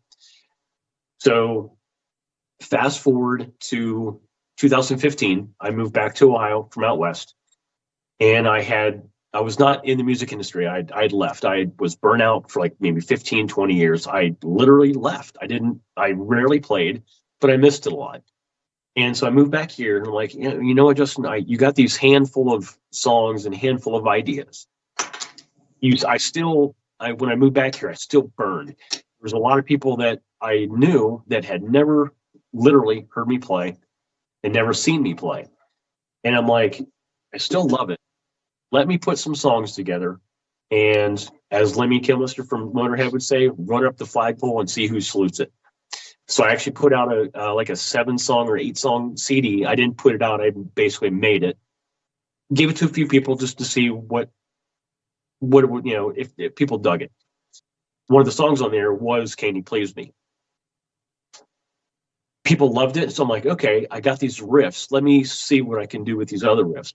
364 St. Cloud was one of those other riffs I just had for decades. And I rearranged it, added some parts to it.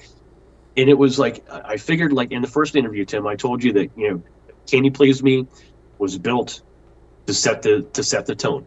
Right. Just, you could basically get 2 minutes and 43 seconds of just raw sexual tension, raw sexual energy, right? Oh, yeah, you can fuck on the beat for sure. Yeah, you can go for it. It's very to the point. It's just when I remember writing the lyrics, I'm like, damn, dude, where in the fuck has this been? Because I'm not a great lyric writer, but I don't know, just something clicked. And actually, you know what it was? This guy who actually wrote for Hustler first, and then he took over Rip Magazine. His name is Lon Friend. He's a journalist, but he's just a brilliant writer. Right. His mind just works differently. And when I finally met him in 2013, I got to pick his brain a little bit, and he picked my brain. He was like, Althea would want you to do this. Althea would want you to step outside the bounds of what is considered normal and decent, and just put yourself out there. But lyrically, I think I get a lot of influence from him, just because he's just a fucking brilliant writer. Right. And Can You Please Me was just basically just raw sexual energy. And then all of a sudden, 364 St. Cloud, I wanted a song with that title, just because the house meant right. so much, so many memories, so much of what I am came from me being in the house. Just 7 bedrooms, a fucking huge pool. Dude, they had so many like crazy parties. Unfortunately, I was not privy to these because they would kick these people out. Right, and you're younger or whatever. Like Frank Zappa was there, Dennis Hopper was there, seriously. They had like Larry and Althea were like basically like almost like the society's misfits. Just an odd collection of like people, artists and stuff. That when Larry was running for president in '84, he had this Native American that was going to be his running mate, Russell Means. Cool dude, but he eventually kind of got wise. Said, Larry, I don't think you're taking this seriously. I'm out. Crazy stories from that. But I had so many memories of that house. I'm like, why don't you just write a song about the house?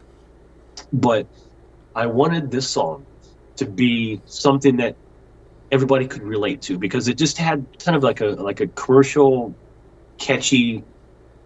It's poppy, it's pumpy, And Althea, dude, she's like the fuck. If The Godfather was a woman, it's Althea. I feel like that's what it was. But you got pretty fucking emotional last night on OTAT, brothers. So I gotta ask, bro, what the fuck? You went through some shit for this fucking song, and you dug deep for this shit. So what the fuck, man? Where did you go with this song, man? I was, I had the song. I could hear the song in my head, and after I kind of rewrote some guitar parts, rearranged the song, it came time to do the lyrics, and it just, I don't know, I decided to write a love song about Los Angeles. Yeah. When I'm not in Los Angeles, I'm here in Ohio, and it's like that is my long distance love. It's like a home away from home. It's the Rainbow Bar and Grill, the whiskey, the Viper Room. All this are like my stomping grounds. And when I'm in Ohio, I'm like, I miss Southern California so much. That is my long distance relationship. And I'm like, everybody in the last 20 years has been on social media. At some point, everybody's been in a long distance relationship. Oh yeah, it's something that everybody can relate to. So I'm like, why don't you write a song about that? But my experience is a long distance relationship with Los Angeles. And it just, I don't know, it just came together. And lyrically, I'm like, I don't know where the fuck I pulled this shit from. Basically, I collected like notes from like years. Just fucking go for it, dude. A verse here. I'm like, okay, what does this line sound best as a verse? Does it sound as a bridge? Should I put this in a chorus? It took me a lot of time. I was working with like different producers. This song should have been out 3 years ago. Just fucking A right, it should have. Yep. Delay. Talk about blue balls, dude. Just a bunch of fucking and dude, I finally found this dude. He's local. He's maybe about an hour from here. He's actually, he comes from like the Blink-182, Sum 41, that type of era. Good Charlotte. That's the kind of stuff he writes. So I'm like, okay, how's he going to work with my metal tunes? I'll tell you, dude, some things were just fucking meant to be, because he took the idea and he pushed me. He pushed it further than, it's beyond my expectations. I'm so blessed to have met this guy. His name's Adam Longworth. Shout out, Adam. Just a fucking brilliant dude. And just, engineering wise, I'm like, dude, I'm like Tom Cruise in Days of Thunder. Yes, to the pieces when they come together. I know nothing about the car, but you put me in it, and I'm gonna fucking win. The wheels are gonna turn. So I would go to Adam, like, here's my guitar, here's the riff. I don't know how to engineer it. You do that for me. Yeah. And he pushed me, and he was like, he programmed the drums after I gave him some drum tracks that really weren't right. I found the singer. His name is Jamie Wilshire. He's from the UK. Yeah. And I thought he would be a perfect match for this. Well, at first I didn't think he'd be a perfect match because he's more of like a pop, almost like an EDM vocalist. Yeah. But very, very commercial. And I'm like, how's this going to work with the fucking like a driving like rock tune? But he called me. He was like, dude, I'm going to make this fucking work and you're really going to like it. So about 10 days later, he sends me the fucking audio file, sends it to Adam like right away. He was like, your producer's going to love it. Send it to him. I checked it out. I'm like, holy fuck, I'm driving. I'm pounding on the fucking steering wheel. Like, dude, I found my fucking singer. And called Adam. He's like, yeah, I just got the tracks, dude. This fucking burns. Sent the files to my friend Don, whose opinion I really appreciate greatly. He's such a brilliant musician. You guys should actually play his fucking band. I'll set that up. Yeah, dude. Let me know, dude. He's very honest. He's like, dude, if the song sucks, it sucks. If it's good, it's good. He called me back 5 minutes later, and he's like, dude, that's the best song you've ever fucking written. You found your singer. You need about 5 or 6 more of these songs. And there you go, dude. Yes. A million. Yes. And I'm like, cool. Yep. So went to Adam. We finished the fucking song. Added some keyboards, which is like I was like, I wanted keyboards in this song. And he's like, well, what do you want him to sound like? And I'm like, I don't know. So he's got this fucking program. He opens up his fucking keyboard. He starts hitting some notes. I'm like, that's the fucking tone. What is the pattern going to be? And so basically I'm tuned down 3 steps down, which is fucking low. So, but it's like E, B, A, right? Yeah. B, E. So I'm like, okay, what if I do is like da da da da, and then it all just comes together, dude. That's just how. Yeah. I mean, and it came together. I'm like, dude, that is fucking magic. When it works out, when it actually comes together, dude, and it does get emotional. I'll tell you, because Dustin has called me, brother. He has called me when we did our, the amount of time that fucking guy puts in behind the fucking keyboard to produce our tunes and all that shit. It's insane. And by the time when you're done doing all this work, it's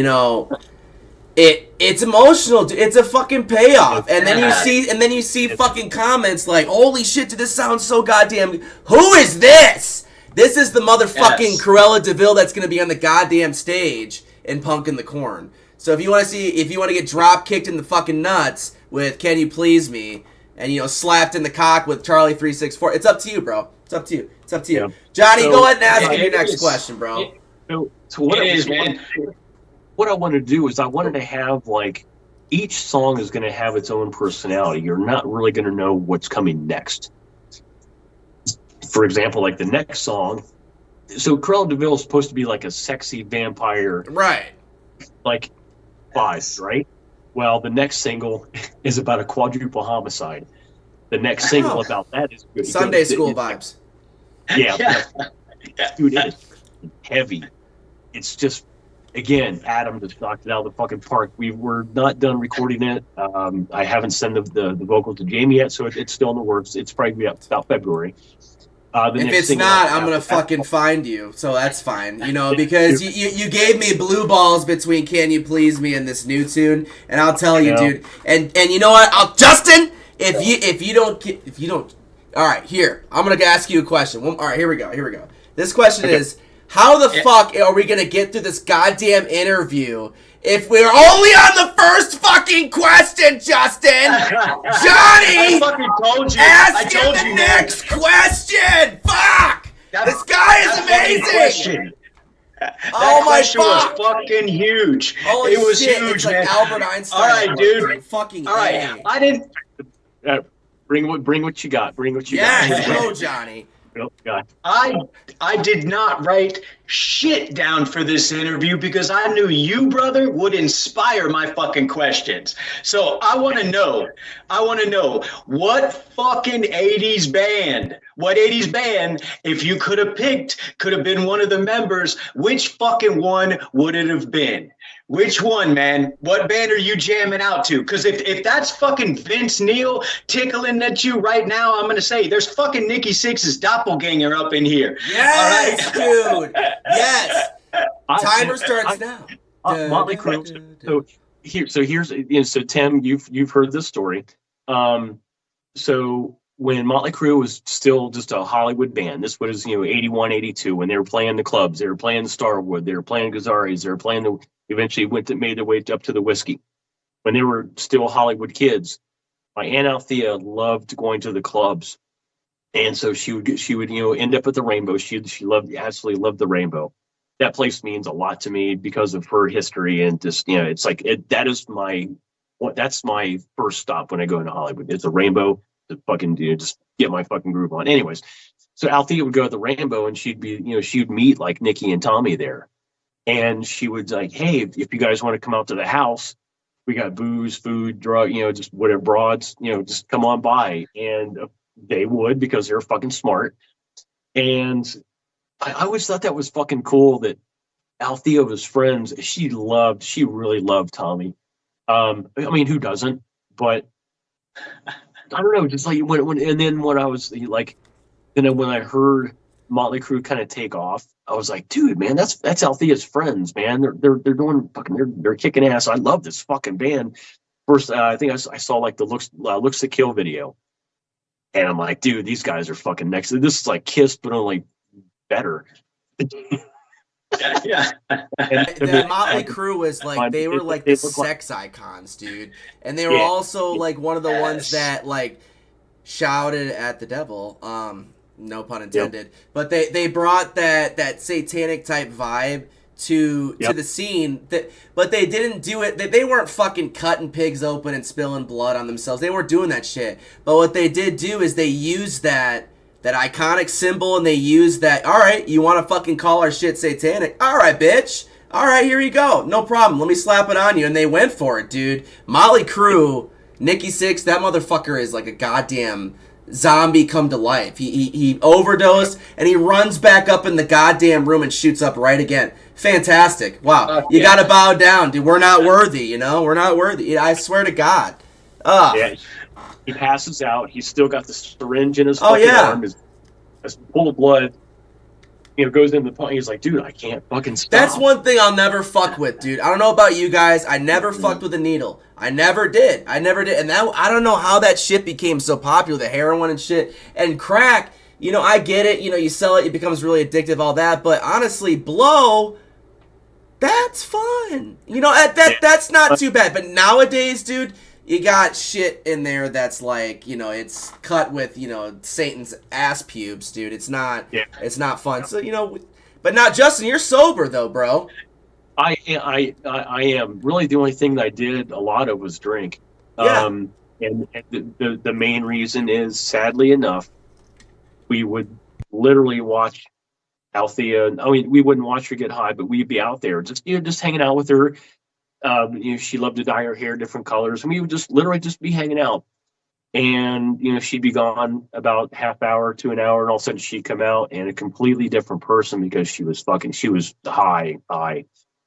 And I didn't. When I was little, I there was something off, and it wasn't until later, like, okay, she's a drug addict, and this is what she's doing. Unfortunately, we saw her waste away to under 90 pounds. She was very small woman anyways. She was maybe 5'4", maybe $110. Tiny. Maybe. Very, very tiny. But she was just really tiny, which I don't know what I look like on camera, but I'm kind of a small dude too. I'm like 5'8", maybe like $160, but 5'8", but you pack a punch, baby. I'll tell you that. It's fine. It's fine. I got it where it counts, motherfucker. I feel something stretching currently. Go ahead, continue.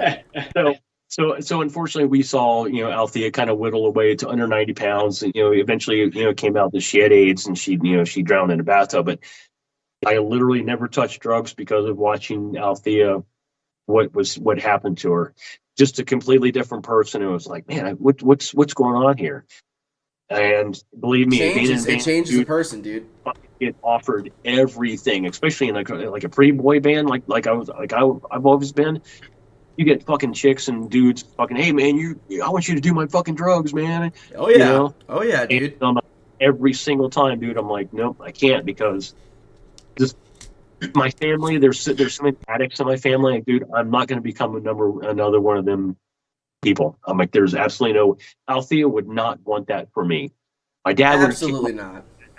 At this point, my dad was, he had got shot and killed.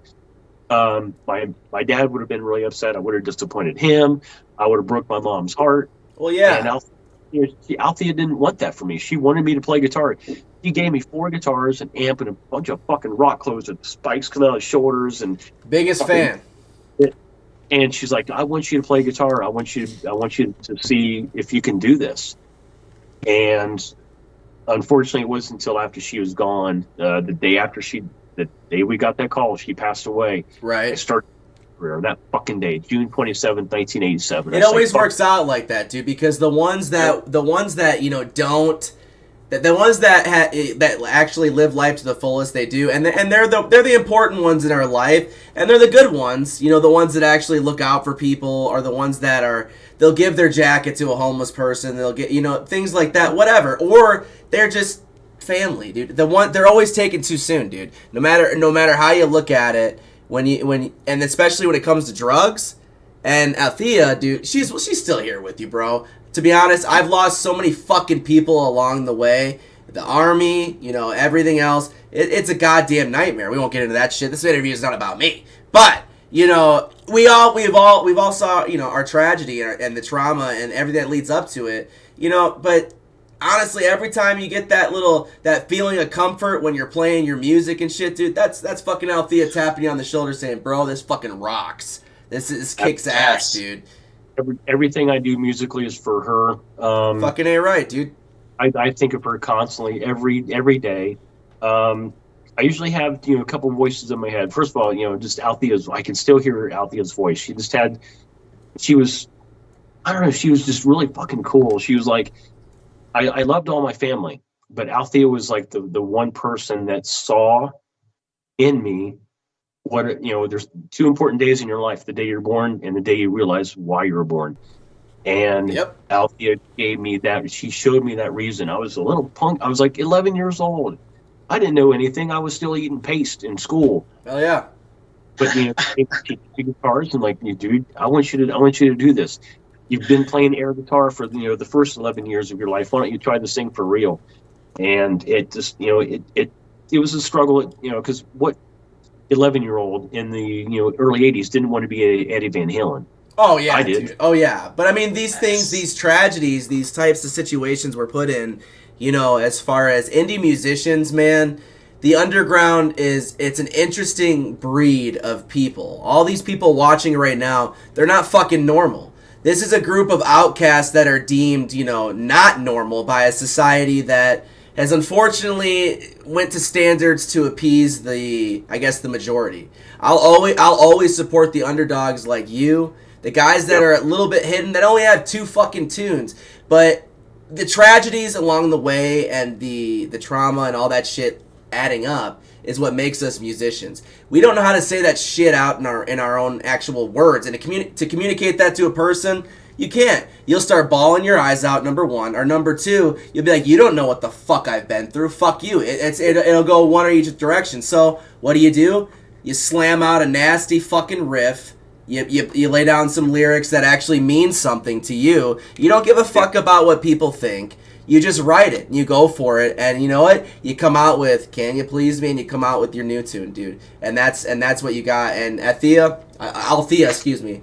She's there, and she's always listening, bro. Always. So I have a personal YouTube channel, and it's got 1,200 subscribers. I really haven't done anything recently, but I've done 2 or 3 episodes about Althea.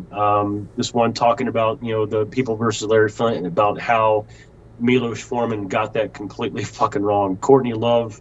Yeah, you were saying that last night. You were saying It is bad. If you guys have any questions about Althea, find me. Go watch dude. But we gotta get you off Althea right now, dude. That's a sad case. Yep. Let's uplift this. Let's uplift this shit. You know, Johnny, go ahead and knock him with a question, brother. You know, I know you got something on your mind. That big old smile stretching ear from fucking ear. Yeah. You know, stone 7 sheets to the goddamn wind. Go for it, John, man. Ask this fucking Nikki Six, the true Nikki Six on camera, dude. Go ahead and ask, man. All right, man. I like asking everybody this just because I think it's fucking funny, man. And going along with that same inspiration, okay, you got to marry one, fuck one, and kill one. You got Vince Neil, you got fucking Bret Michaels, and Axl Rose, baby, go. Dude, all right, Axl Rose, all right, Justin, let me just help you. Axl Rose, just think of Chinese Democracy. That should help, you know, that album and everything.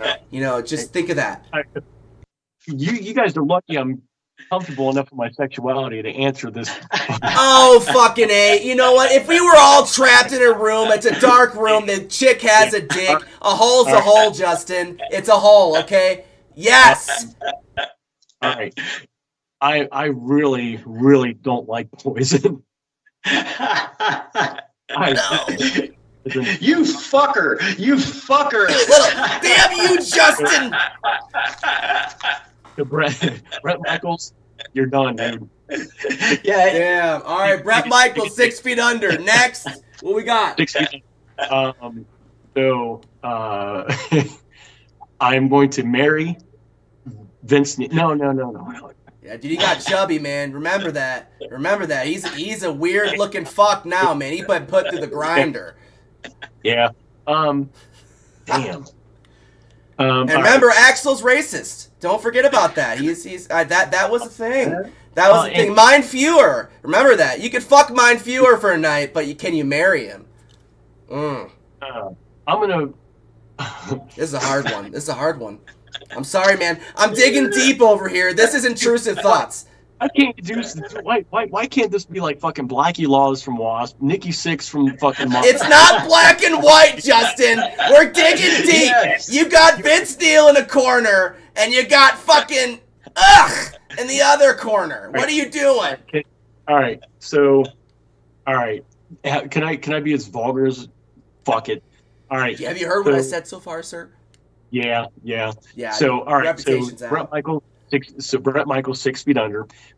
What I'm doing to Vince Neil, I'm taking Vince Neil to the Rainbow Bar and Grill. All right, I'm gonna take him to the Led Zeppelin booth, booth number 11. Fantastic. I'm gonna give Vince Neil a fucking hand job underneath the Rainbow Bar and Grill, booth 11.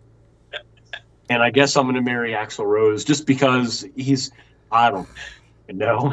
You know, unpopular opinion, dude. After Civil War, I fell off with GNR, bro. I couldn't do it. You know, he's got that voice, and then that, I don't know if it was November Rain or whatever it's but he's like nyah at the end of this thing, and I'm like ugh, and I like take off it gives me the ick, dude. It's almost like I got an STD from that last like 15 seconds of his voice.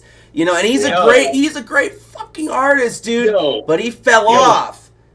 Yeah. Fucking the spaghetti incident though is underrated. It is underrated as fuck, man. That's a kick-ass album of covers, man. It is. All right. So Johnny, I'm going to ask you this one question. What is your favorite cover off of the spaghetti incident? Attitude, Duff. It just gets me. It just fucking gets me, man. It throat punches your ass. It gets you moving for that whole minute and something. Just fucking face fuck, dude. It's awesome. Attitude. Fuck yeah. Fuck yeah. So Lee Ving always said, he's like, we play the same amount of notes as every other band. We just play them faster.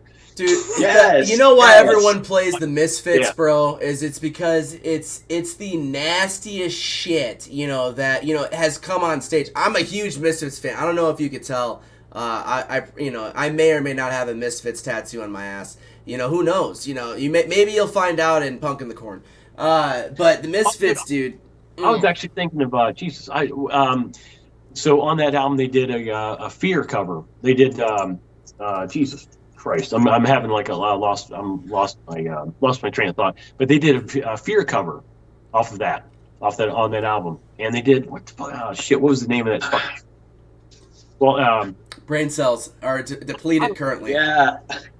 I don't care about you. I don't care about you. Oh, okay. Yes. Fuck you! Dude, they were one of my favorite fucking punk bands of all time. Them, Sex Pistols, Ramones, fucking yeah. I got a question. I loved Fear. Fear, the record. Come on, man. Fear's great. Fear's great. You know, but I honestly, as far as bands go, you know, the 80s, for me, like, for music-wise, I think was the best era. You know, the only thing that was close to it was late 70s, which was technically 80s, and early 90s. And then something happened where it was like, all right, maybe I'm going to chill a little bit and find, you know, a local bar and get obliterated because currently my heroes are assholes. You know, and that currently hit. So my question for you, Justin, is I got a question for you first of all. All right, go ahead. Just tickle me. Right, just, you know, what's your first thought? Black Flag. Black Flag, like jumping right into my head. Yep. I'm upset. Really? I love Black Flag. I got them right here. You know, and they were supposed to be at this goddamn festival, bro. They were. But we had not a falling out. I got ghosted. You know, they were like, hey, man, we don't book this far out. And I was like, oh, that's cool. I just spent, you know, a couple $100 on a contract. Had a lawyer look over it. No worries. We're not going to, that's fine. It's fine. You know, and then, you know, that's what happened. So now I'm to the point, like I said to Johnny the other day, professionalism is kind of out the window now. Because I've gotten to the point where, like, okay, these fuckers probably get 80 emails a day. You know, more. Probably thousands of emails a day. What can I do to grab this fucking person's attention? Well, I can come out of a monkey's asshole. There you go. A cracking good time. There's a little picture that I use, you know, as an advertisement. Then suddenly this guy's like, dude, what the fuck? And he sends me, I've literally had promoters, fucking, what was it, Less Than Jake. What the fuck is this? LOL. And I'm like, hey man, my name's Tim. I'm the president of Punk in the Corner. And I go into my whole spiel. But, you know, I drop some fucks, and I drop some shits, and I drop some cunts, and I drop some shit. You know, I do that, dude. And then I drop my number, and I'm like, man, call me anytime. I'm here, brother, to party. I'm here to talk, and I'm here to just fucking jam, dude. Anytime you want to talk. Yeah, dude. And I get a call 30 minutes fucking later. Okay, let's do it. And if I'm at work, I'm at work. But Black Flag, dude, they were so cool, man. When I discovered Black Flag, I discovered aggression. Aggression can actually be brought out in music. Because first I found weird. I found these guys, Rush. Weird. 3 guys making this much noise and singing about fucking Temples of Syrinx and Tom Sawyer and what the fuck is this? A Closer to the Heart? What is happening? Subdivisions? What are you doing, you skinny fuck? Geddy Lee with your long hair and big ass Howard Stern nose. You know, but we won't talk about that. They're weird. I loved Weird, bro. I loved Weird. Black Flag, Aggression. That was one of the first punk bands I just absolutely fell in love with, man. You know, god damn it, dude. There's so many tunes from Black Flag. All right, here's a kind of an obscure one. This is going to deep recesses of your brain. Do it. Fuck my brain. GBH, Guilty by Hanging. What do you think? First reaction. They got bomb-ass riffs and a kick-ass, you know, drum, but that guy's voice, if I have to listen to it on repeat, dude, I will... the only thing missing from my walls is the padding, bro. I'm going to go insane. I'm going to lose it, you know. But, you know, they're a good band, though, bro. You know, DRI, you know, same thing. I talked to Skip, you know, that guitarist, that fucking... Yeah, dude. I talked to him, and he's like, I would love to play Punk in the Corn, dude. And he's like, we'll do it for pro bono. And then I'm like, oh, whoa, shit. And then I realized Mike, the Tragedies, the guy I'm working with, he's like, Tim, you know you're talking to, like, the guitarist. You're not talking to a PR agent, right? Because the guy was just signing off as Skip, and it was like the grammar was fucked up, and, you know, he's dropping, you know, whatever in there. And I was just talking to him like a normal person, like I'm talking to you guys. And this fucking animal, I send him back the dates. He's like, God damn it. He's like, we always play another festival right around that time. And I forgot where it was at, but yeah, and I'm like, fuck. I'm like, all right, well, keep me in mind for, you know, the future. He's like, oh my God, yes. He's like, you guys are up our fucking alley, dude. And he listened to all the bands that were on, including Cruella D'Vil. he listened to all the bands that were on the actual lineup list at the time, and the guy was like, "This is incredible." He said the production quality of everything is insane. He's like, "These are indie underground bands," and I'm like, "Yeah, dude, these are no names. These are 1,000, and less monthly listeners. Like, these fucking animals are just grinding and doing their best." And the guy loved it, man. But my question for you, Justin, jumping back into it, you fucking animal. When you were partying, you said you did a lot of alcohol and you did a lot of things like that. You went to a lot of shows. I imagine you did a lot of shows too, growing as an artist. Drugs are fun, man, and I know you did them, so don't fucking lie. I went to alcohol. Well, fuck off. No, okay, yeah. All right, sober Joe here. Fine, we'll switch the question. What's the funniest shit? What did you do on stage that you thought maybe I went a little too far to get the crowd's attention, but it worked? But fuck, man, maybe I went just a little too far. Okay. The first thing that pops in my head, here in Ohio, there is a down southwest Ohio. There's a city called Cincinnati, Ohio. Cincinnati, Ohio has always been, first of all, that caused a lot of trouble for Larry because Cincinnati was very, very conservative. They had a prosecutor by the name of Simon Lease who loved to fuck with Larry. First of all, something else. Just real quick, this is something that the movie got wrong. First of all, it got a lot of things wrong, but if you watch basically the plot of the movie is correct, but for some reason they based it before they moved out west. They based it in Cincinnati. I'm not really sure why. They were here in Columbus. Their offices and everything. They lived literally 15, 20 minutes away. They always get it wrong, bro. They always do. Hollywood and movies and shit. They always either embellish or they take away, and it's always fucking wrong. Yep. And the devil is always in the details. It is. Dude. I knew, I'm like, this is wrong. They don't know they got this wrong. No, that's why I only watched the movie once when we got like basically a preview copy. I had a buddy of mine come over and watch the movie with me because he was curious about it. Watching Althea die in that movie was like watching her die all over again. It was very, really just raw. Well, yeah, it brings up fucking... That was a bad night. It's fucking traumatizing. Yes, dude. What? Yes. Like watching her, because she drowned in a bathtub. And it's horrible. Yeah, they literally show Althea's body in the it was Courtney Love, but they literally showed... No, it'll hit. Courtney in the tub, drowning. The water's overfilling. That's not what you pictured. That's not what he pictured. I guarantee that. You guys were picturing a whole different scene, and it fucking brings up some shit, dude. It does. Yeah. So anyways, to answer your question. Sorry, bro. Sorry. So a lot of Larry's troubles originated. He had some trouble with Columbus. He actually got their house literally was right across the street from the Columbus School for Girls. Anyways, which was a major thing. But anyways, swear to God. But yeah, Cincinnati was very cruel to Larry. Had the prosecutor Simon Lease basically going after worse than Donald Trump's getting after. Anyways, we're not going to go down.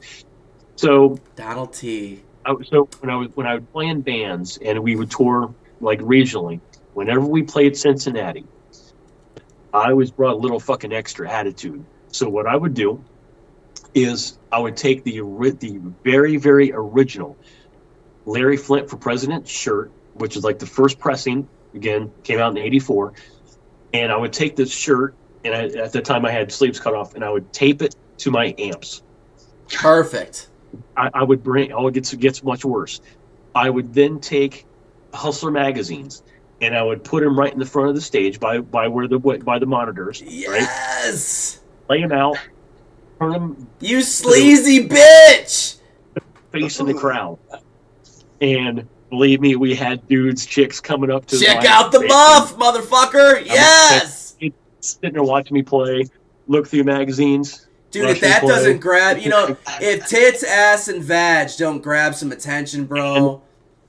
if I remember, I think somewhere I do have a picture. It's in one of my photo albums. You see me in these like blue. I swear to God, they're blue like leather pants, and you see the shirt like in the background hanging off one of my Marshall cabinets. So I'll send you that picture. Oh, it's you fucking beautiful rad, fucking delinquent. Oh, I fucking love it. It Hustler magazine. I'm like, you motherfuckers were robbed of this.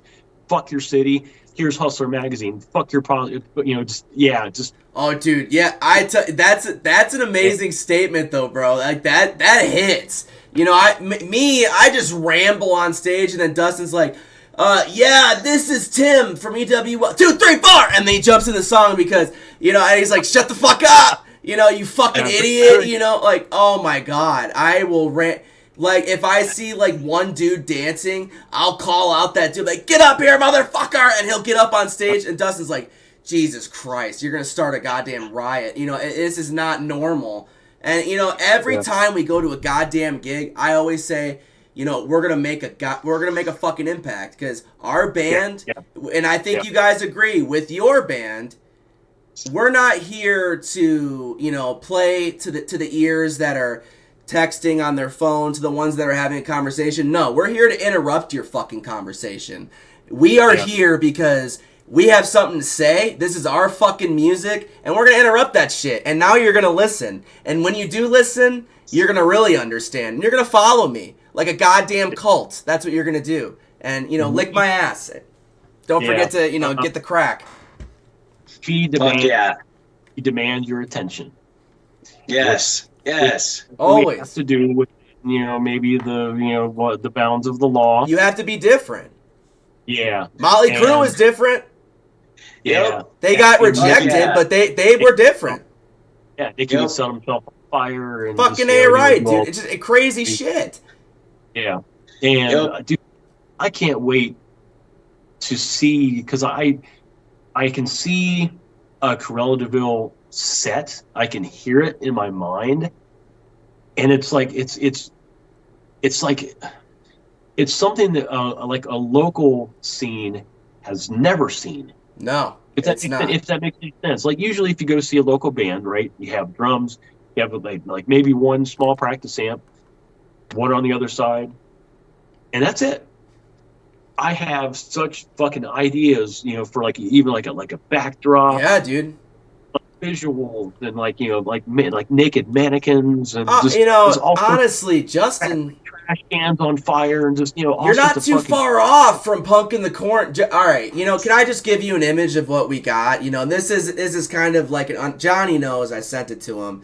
And we've talked about this, but and this is gonna be a shameless plug for Punk in the Corn, but you're not too far off, bro. I'm looking at packages that we can get 6 to 10 Marshall amps stacked up behind you, and I'm looking at, honestly, the minimum I'm looking at is 10 to 15 PA speakers per stage, and I'm looking at a lot of high-end different shit. Drums, it's gonna be like a goddamn Neil Peart mission. Anybody who knows how to be a drummer, it's gonna be a wet dream. You're gonna sit down and you're gonna be like, holy fucking shit, I have everything. Cowbell, what? Everything you want, Justin. It's gonna be there, dude. It's gonna happen. In-ear monitoring. Yeah. So here's my philosophy on drummers. First of all, they're the most important member of the band. Next to the singer, a good like a dynamic, a great drummer can bring an average band up to way up here. Dustin. A shitty drummer can take a really good band and drop them way down here just by playing bad tempos, not hitting hard, not being visual. Basically, when I play drums, very often, but when I do, it's basically 5, 6 down 2 floors snare, right? But it's everybody so you can see the drummer. Like Neil Peart, he's like all over the place, baby. Know what he's doing. He's great. Feel it in your asshole. But you can't see him. That's true. I mean, would you fuck Neil Peart if you had a chance? Or would you fuck? It depends on the drugs, and honestly, I would. I don't know. I'd fuck him, dude. If we were in prison, I'd fuck him. Whatever. I don't care. Whatever, dude. I don't give a fuck. I'm so goddamn comfortable with my sexuality, bro. I don't fucking care. And if we're in prison, dude, if I'm in there for life for throwing a massive festival and starting a riot, the biggest one that Iowa's ever seen, if I'm in jail, fuck it, man. A hole's a hole, baby. Sing me a song. I'll sing Can You Please Me, Big Bubba? Can you please me? And say this happens, and say this happens. That's right. If Brian happens to happen, Yeah, dude, fuck it, dude. That's all right. You murdered a family. That's all right. Come here. Let's get personal. He said, Johnny, go ahead. Hold my fucking pocket, because I got to hear a call for you, baby. Oh, dude. Let's do it, bro. I would have like three of them holding my pocket, dude. I would run that fucker, dude. Whatever, man. I just thought of something that I need to apologize to everybody for, and I haven't had the time because basically I've been working all fucking day. I come home, I'm starved, I'm sick. I can hear now how nasally I am, but I couldn't actually do this yet. So the single 364 St. Cloud was supposed to be released everywhere today. So I wake up this morning, 3:00 in the morning. I just wake up.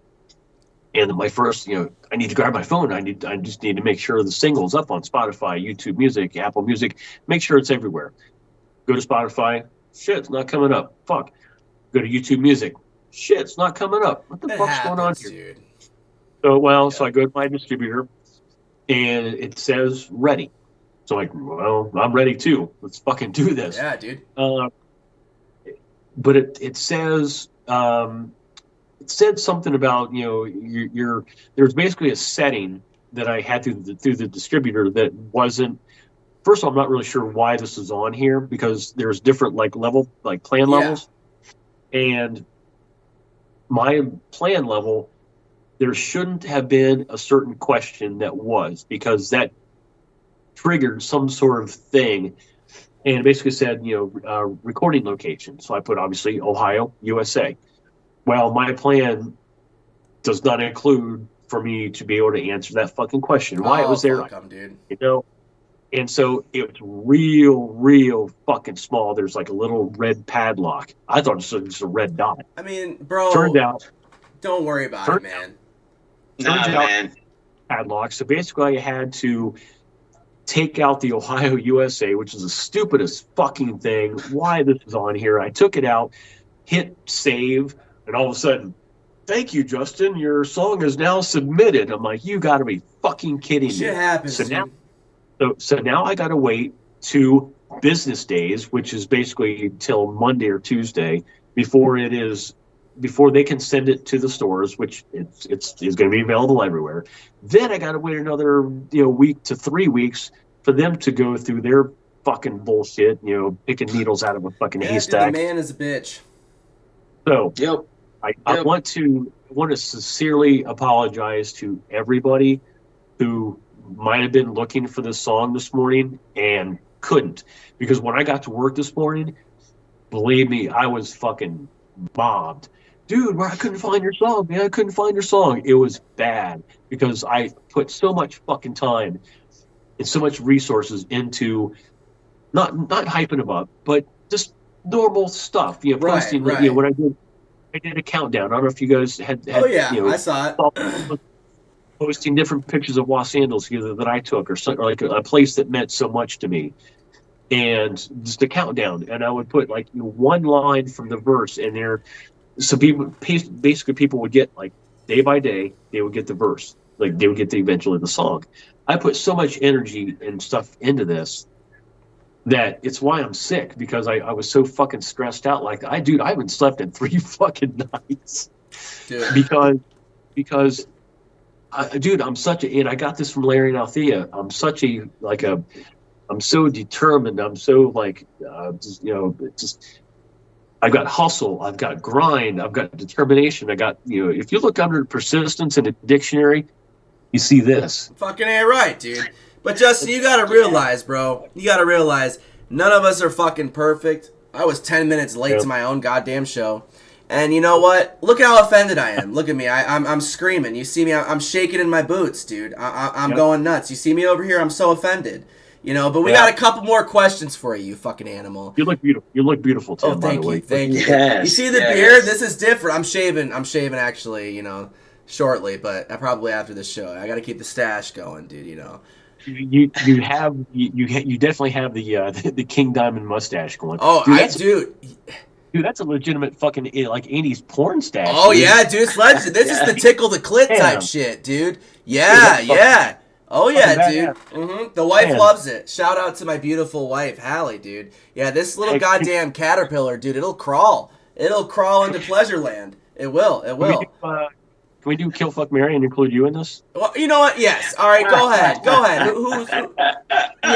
Yeah. Fuck yeah, hit it, man. Whatever, dude. Whatever. Ask away. If I have you got to fuck, Mary, kill. You got one in your head there, Justin. You got one. Fucking A, man. Yeah. Did I, Tim? Dude, you know what? A prostate is, you know, it has an orgasm in it, okay? I worked in men's health. Rock and roll, man. All right, you know? Anything once under this world, baby. You know, it's a thing. But, you know, the finger in the ass almost made me jump to the goddamn stratosphere. So I don't know if I'd be able to handle the angry fucking, you know, Justin Inch, you know, in the goddamn thing, dude. Oof. I couldn't promise you I'd be gentle either. Oh yeah, dude, it would be a thrash fest. Oh my god, it would be insane. We would write albums about it. It'd be great. The trauma would definitely be there, not only to the music but my asshole. Johnny, go ahead, jump into it. Yeah, all right, man. Well, hold on. Fuck it. You gonna ask me the same fucking question, man? Same question. Ask it. Hit it up. Mary fuck Come kill. on. I think he wants to know. All right, Johnny. Yes. Yeah. All right, man. Oh, hold on. You got to give me choices, brother. Otherwise, I'm picking. I'm going for some, you know, sexy women, dude. Just, all right, you know. Right. So you said you're a guy of the 80s, right? Yes, I am. Bush. Ready for this? All right. Kill, fuck, Mary. Joan Jett, Lita Ford, Wendy O. Williams. Again, Bush. Vietnam. Bush. Charlie is in the pubes. Yes, dude. Oh my god. Oh shit, man. None of them are STD free, by the way. I'm gonna probably fucking kill Joan Jett because she's got a little too much fucking attitude. I mean, she's gonna give me a run. She's gonna give me a run for my money, though, man. I mean, I'll be pussy whipped in no time. With her, man. All right. Let's see. I got Lita Ford and Wendy O. Lita Ford had a killer haircut. Just saying. I'm gonna marry Lita Ford and I'm gonna fuck Wendy O, man. I'm gonna fuck Wendy O because she's just that type of crazy, man, and I'll remember it. You said you don't want attitude and you choose Wendy O. I'm so confused. Hey, no, man. I'm choosing Lita Ford. Dude, you in the bedroom would be horrifying, Johnny. What is happening, Wendy O? You don't want dominance, but then you want to crack the whip. I'm confused. I'm so confused. Oh yeah, man. I am confused. Johnny wants a little bit of both, man. I like to crack that whip, and I like to be snuggled, nice and gentle. I get it. You don't want to be left in the morning. I get it. Johnny, ask your final question to Justin, bro. Go ahead. Go for it. Johnny, I have one more question. Here we go. One more random chick to throw in here. Dora Pesh from Warlock. Jesus Christ. The warrior queen. Fuck. Yep. Yep. Oh, yeah. That's what her queen sounds like, dude, when she's on the toilet.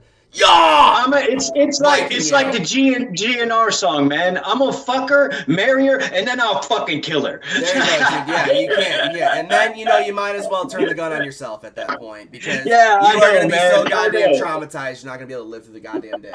Oh my god. Bush. Hell yeah.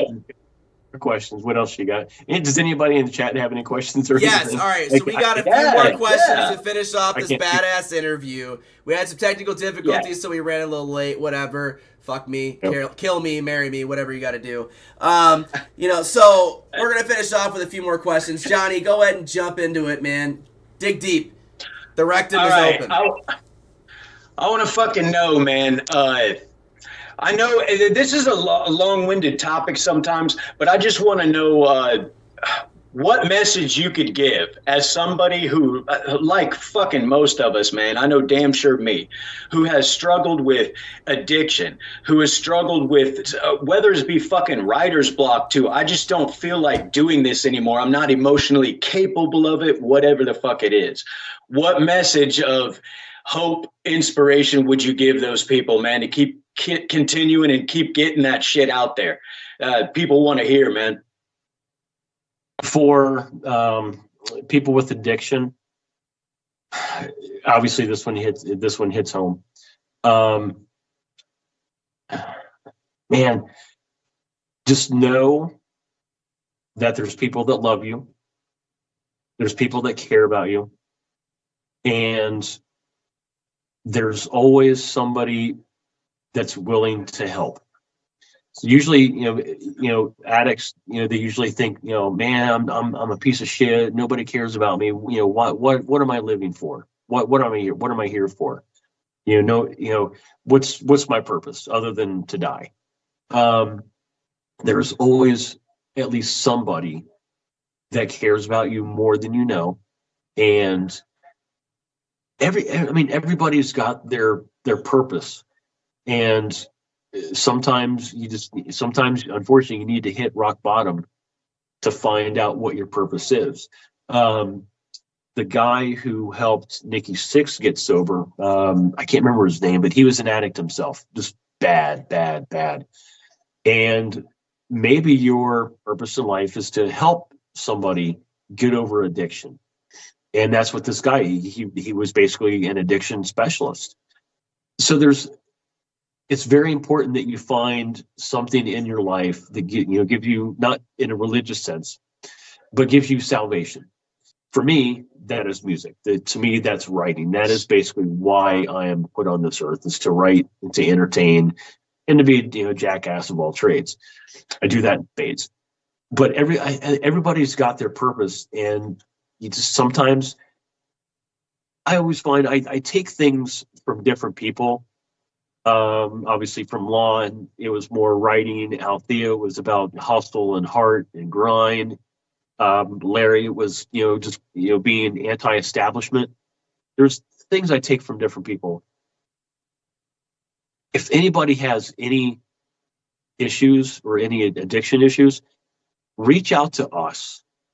If there's somebody in the chat that like, dude, I can't seem to get over this. I can't, I'll be sober for 5 days and all of a sudden I'll jump on the wagon. That's okay. Reach out to us. My DMs are always fucking open. I get a lot of fucking messages, and sometimes they're people that just want me to wear their jewelry and, just whatever. But if there's anybody struggling, reach out to any one of us. I don't know, me personally, what it's like to overcome addiction, but a lot of my family has gone through it. And unfortunately, a lot of my family passed because of it. Way too fucking early. Althea, when she was 33, a couple uncles, a couple cousins, struggle with it. It's just reach out to people. As far as writer's block and not wanting to do it, you almost have to treat it like a job. Don't wait to be inspired. I usually set aside time to just pick up a guitar and just play. I don't play to do cover songs. When I pick up a guitar, I play to write. That's why a lot of my content on social media, a lot of it's just pictures and stuff, because when I play, I want to create. I'm not doing Eddie Van Halen tapping and showing off, going, look at me, I can do So, look at me. Because I want to create. People who did do this on camera, guess what they cannot do? They cannot write. That's right. They're gonna do this. Fuck. They're gonna It's do this true, bro. It's true. Yes. 24/7. Ah, look what I can do. Look what I can do. Work on being your fucking self. Yeah, well, that's 'cause believe me, after Eddie passed, dude, every fucking guitar player, duh. Yeah, everybody felt it. Yeah. Eddie, dude, I want to become my own guitar player. I don't want to be the second or third or fourth or fifth Eddie. I want to be the first Justin. That's fucking right, dude. Don't fucking copy A. somebody else, dude. Yeah. Almost treat it like a job. Put your time in. If nothing comes out, nothing comes out. Don't get upset. I don't like cover bands. Unpopular opinion. I when Cruella D'Vil plays live, which dude is gonna be fucking big. We'll do some covers just because, but we're gonna do covers that we like, that will translate because we love them. We're gonna put out that certain energy. Exactly. They're gonna respond to it. There's a big difference, though, Justin, between a full cover band and a cover band that also plays originals, bro, or an original band that just throws some covers in there. There's a big difference, all right. A cover. If I'm ever in a cover band and I'm on fire, grab the fire extinguisher off the wall and beat the living piss out of me with it, because fucking I'm at a new low point in my life. You want no way, no. And addiction, I agree, bro. Reach out. As far as that goes, the fucking community that we're currently in, it's so goddamn massive, and we all have our fucked up issues. We're all misfits of society, and we've all been there. We've all had a low point in our lives, whether it's fucking drugs, alcohol, relationships, or even just at all low point in your life from anxiety, depression, whatever the fuck you got, man. But we're all on the rainbow and the spectrum of fucking uniqueness. I'll tell you that. And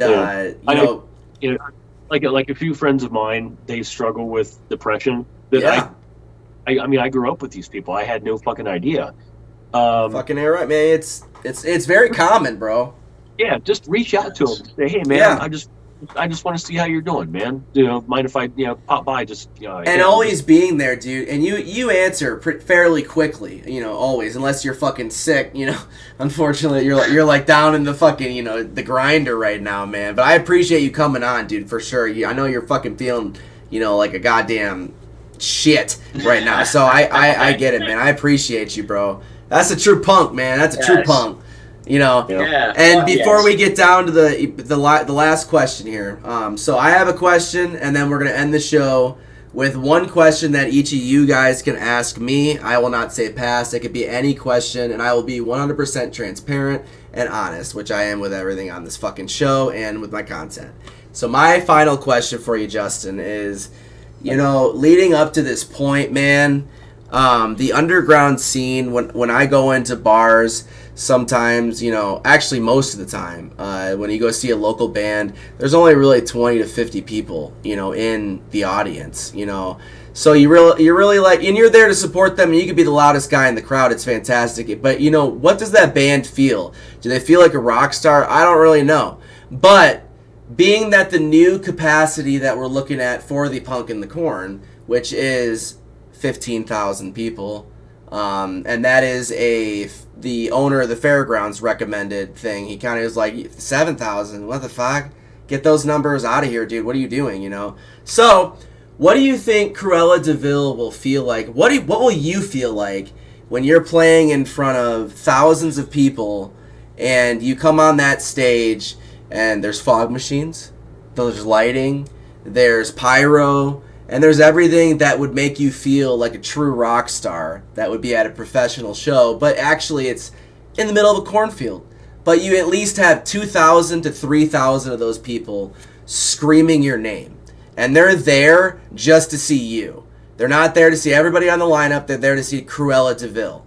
So what is the feeling that you think is going to be going through your veins, or the emotion in that moment, when you come out on stage and you jump into that first tune? First reaction is I'm doing what I'm meant to do. I'm big on making connections. This goes to, when I was a teenager running around Sunset, having these older people giving me flyers, to their shows saying, "Hey man, I'm playing at the Roxy, check me out." That didn't force me to become an extrovert, but it made an impression on how to connect as a community. And I've always kept that with me. I just want to play for as many people as I can, connect with as many people as I can, impact over everything. Even if it's just simple as like, man, I had a really shitty day at work and you guys are really fucking entertaining. You guys haven't seen like a local band. You just want to touch someone's heart with your music. That's it. You want to be that person to bring up someone's spirits, dude. I totally get it. But you on that stage, Justin, is gonna be it's gonna be fucking incredible. I mean, but like I said, playing in front of that many people, and you were saying OTAT last night, which I was a little bit tickled. You twisted my nips a little bit on this one. You were like, I don't know if I'm gonna be able to pull it off on this punk in the corn shit, man. God damn it, motherfucker! If I'm pulling this fucking shit together, we will get you some fucking members that can keep up with the tempo that Cruella D'Vil brings, and we'll make it fucking happen, dude. Well, we'll make it happen. Yes. That one guy that was on there, Danny, we know a lot of the same people, and these people are heavyweights. They may not be able to do it themselves, but they know of people that will hear the potential of what Cruella D'Vil can be. There you go. My social media numbers are really, really small. Club owners take. That's not everything to look at, but it is a thing. And when it comes to trying to I guess everyone follow Cruella D'Vil right now. Fucking better. Yes. Cruella D'Vil. Every all of social media's on. Yes, everything. Even Twitter. Cruella D'Vil nudes. That's a completely OnlyFans. Anyway. Hey, I sell feet pics, man. Whatever. Hey, man, rock and roll. That's what you got to do. You do what you got to do, man, to get through. That's it. So people know people, and I think they know what this can be, and they can reach out to the correct people. Like, dude, this is something that this guy, he's got so much potential. He's running into a lot of roadblocks. Let's see what this motherfucker's got, because from what I hear, he's bringing some serious fucking shit, and let's see what we can build. Yeah, dude. That's all I can ask for. I'm just because my career hasn't panned out the way it has because of most of the people that I've worked with in the past haven't been there. You always want to be in a band. You want to be the worst musician. You want to play with players that are better than you, because that's going to make you better. Right. And I haven't always been in that boat. Well, yeah, none of us really have, man. But you got to dig fucking deep. You really got to do. You got to figure it the fuck out. And and in this game, dude, you're either in or there's two mindsets as far as for me as it goes. Is you're either you get the fuck in or you get the fuck out. I've been in situations, not fun, situations where you don't really have an option, and it's kind of like, again, you get the fuck in or you get the fuck out. So doing all this shit, I'm gonna be honest with you, man, it's not fun. It's not easy. It's not something. I've sent this shit to Johnny, and he's like, "What the fuck? You're anal, you shit. Like, this is insane." Everything is detailed, dude. And when I reach out to these people, I'm putting in everything I possibly can for this fucking festival, because not only do we have, and I don't mean to freak you out, but we have. I told Johnny this too. We have record people coming out. There's going to be a specific section for people who are out there, scouts, record companies and things like that. Right now we have I would say 7 or 8 on board that are coming out. I already gave, I got their ticket, secured and shit like that are coming out to look at these bands that are on this, this list. The Punk and the Corn shit that Harmless Dosage Records came out with, for the fundraiser. They listen to that shit. They look at the page. They look at my stupid ass dancing on the goddamn camera to Cruella D'Vil, and they're like, who the fuck is this? Who is this? Yep. And then they see me chug a goddamn bottle of whiskey, and they're like, who the fuck is this? And then they realize, oh my god, this is the president of Punk and the Corn. Jesus H. Fuck. This place is in for a goddamn ringer. And you're right, it is. Because I'm chaotic, man, and I'm bringing everything I can to this fucking festival. And it's gonna be insane. I want every single one of you fucking indie artists. You guys grind so much. And I know it because I'm there. I'm right there with you. I'm in the goddamn trench. You grind, you put all your fucking money into this shit, and the one thing you can't get back is time. You can never get that back. And the time that you put into your shit, it deserves to be heard. Everybody's song deserves to be heard. So, let's see what you fuckers can do with the performance. Let's bring you out in front of thousands of people, dude. There's absolutely no fucking question. It is, like I said, in the show last night, there's nothing I do better in my life than put me in a live environment. Fucking ain't right. I'm not there to rip your head off. I'm there to entertain and just it's like just to have it, just make an impact. Yeah. You're gonna make a fucking impact, my friend. Yes, man. Oh yeah, it's you're gonna be loud as fuck. No. I'm not gonna have the big TVs. I'm not gonna have all this, fancy shit. But I will have a goddamn PA system and enough sound equipment to shake the fucking earth and maybe erupt a fucking volcano in a nearby distance. This shit is gonna be insane. Like I said, dude, you're gonna feel like a fucking rock star because like every single indie artist deserves to feel like that, man. Some of you fucks have been doing this shit for 20 plus years. You're used to it. You're used to performing. You're used to being in stressful situations. But have you ever felt the feeling, like I said, of all these people watching you? You're on a stage and the light is on you and it's dark out and everyone's on you, dude. And you hit that guitar and it's loud as fuck. And it just, it's setting off goddamn car alarms nearby. I mean, and then suddenly you're like, oh shit. And then it hits. This isn't a game. This is reality, and it's something you've been working towards all your life. Probably since you were a kid to get this moment to play your music, to play your feeling, your emotion to all these people. And I will get every fucker on this list. They will feel that emotion. I promise you. You will. Whether you're on drugs or you're sober, you're gonna feel the emotion. I swear to God, it will happen. So we're gonna end this shit, man, with each a question from you guys for me. You got one question to dig deep. It could be anything. As far as from military days to paramedic days to growing up to music now to drugs to sex, whatever you got, man. Lay it on me. Who wants to go first? I'll go first. This is just a random, I guess, a random music question, and I guess my answer would be not to brag, but it just happened. What's the biggest and this is both by crowd size, impact, band that you played with, band you opened for whatever. What's the biggest show you guys have ever played? I was 16. And it was right before I joined the military, because I joined the military, honestly, on my 17th birthday, right when I forged my father's signature to join the military.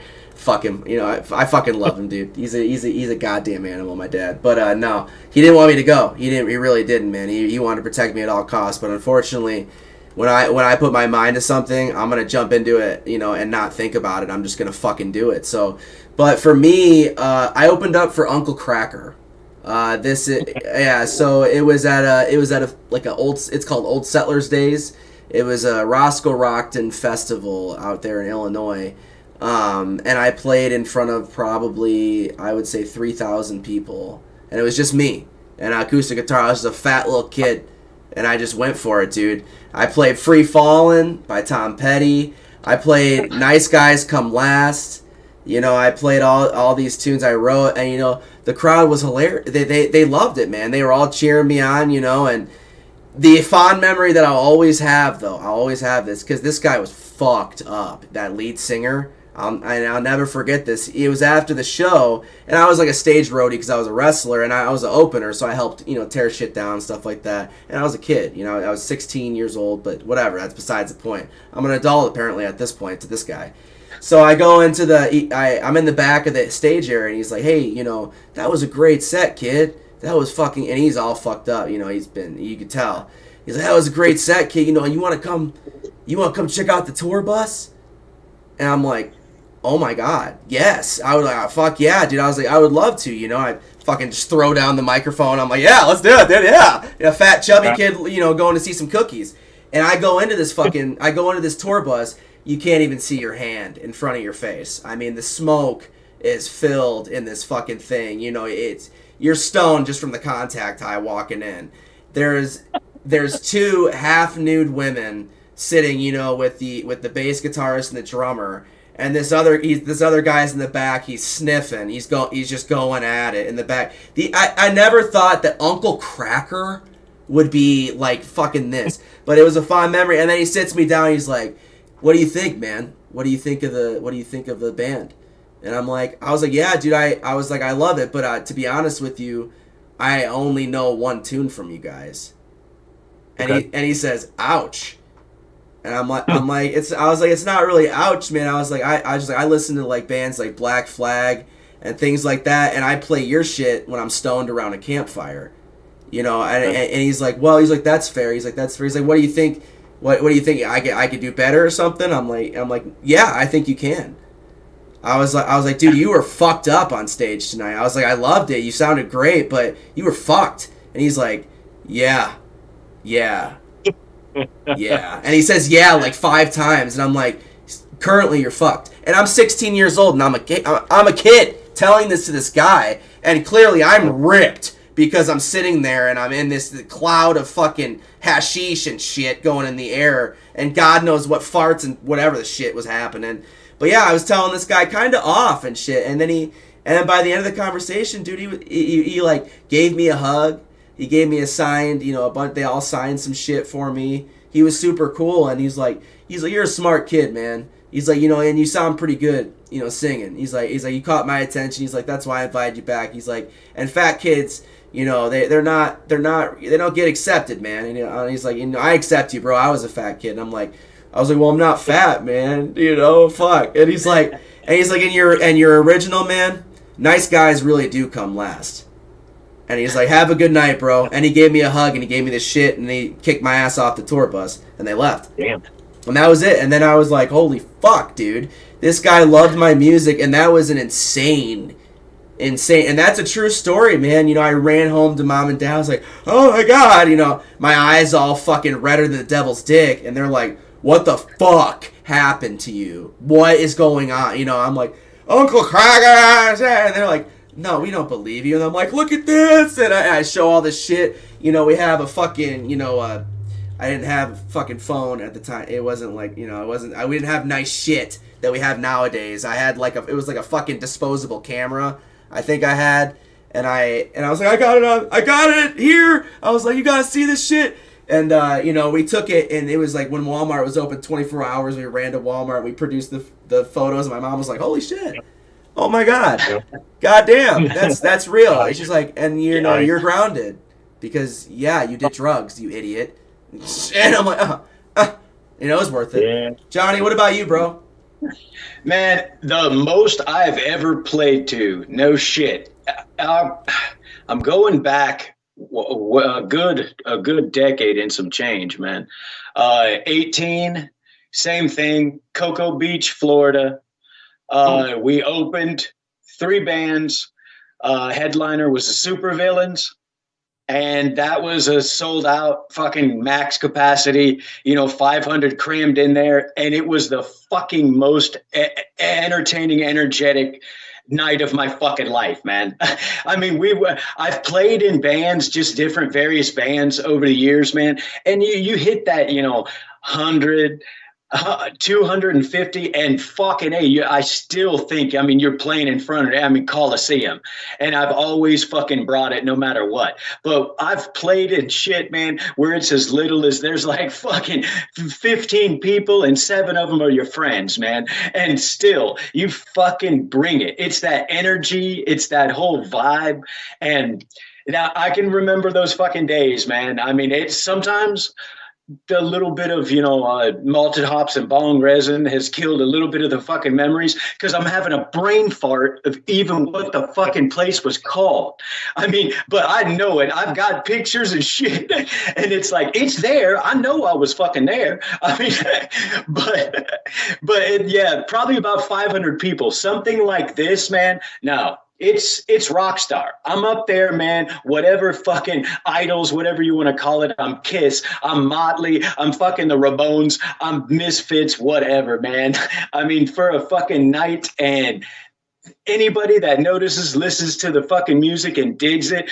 That's all it's about, man. That's all it's about. Making people fucking smile. Yeah. Fucking A right, dude. That's right. That's right. Johnny, what's your final question, bro? Go ahead. Go for it, man. What do you got for me? All right. This fucking interview is insane, dude. Fuck yeah. Justin, man, I could listen question. to you talk for fucking hours, dude. Jesus, man. Oh, it's great. Me too. Me too, bro. Me too. I gotta Oh, he's cutting out, man. fucking back up or want me to do back up.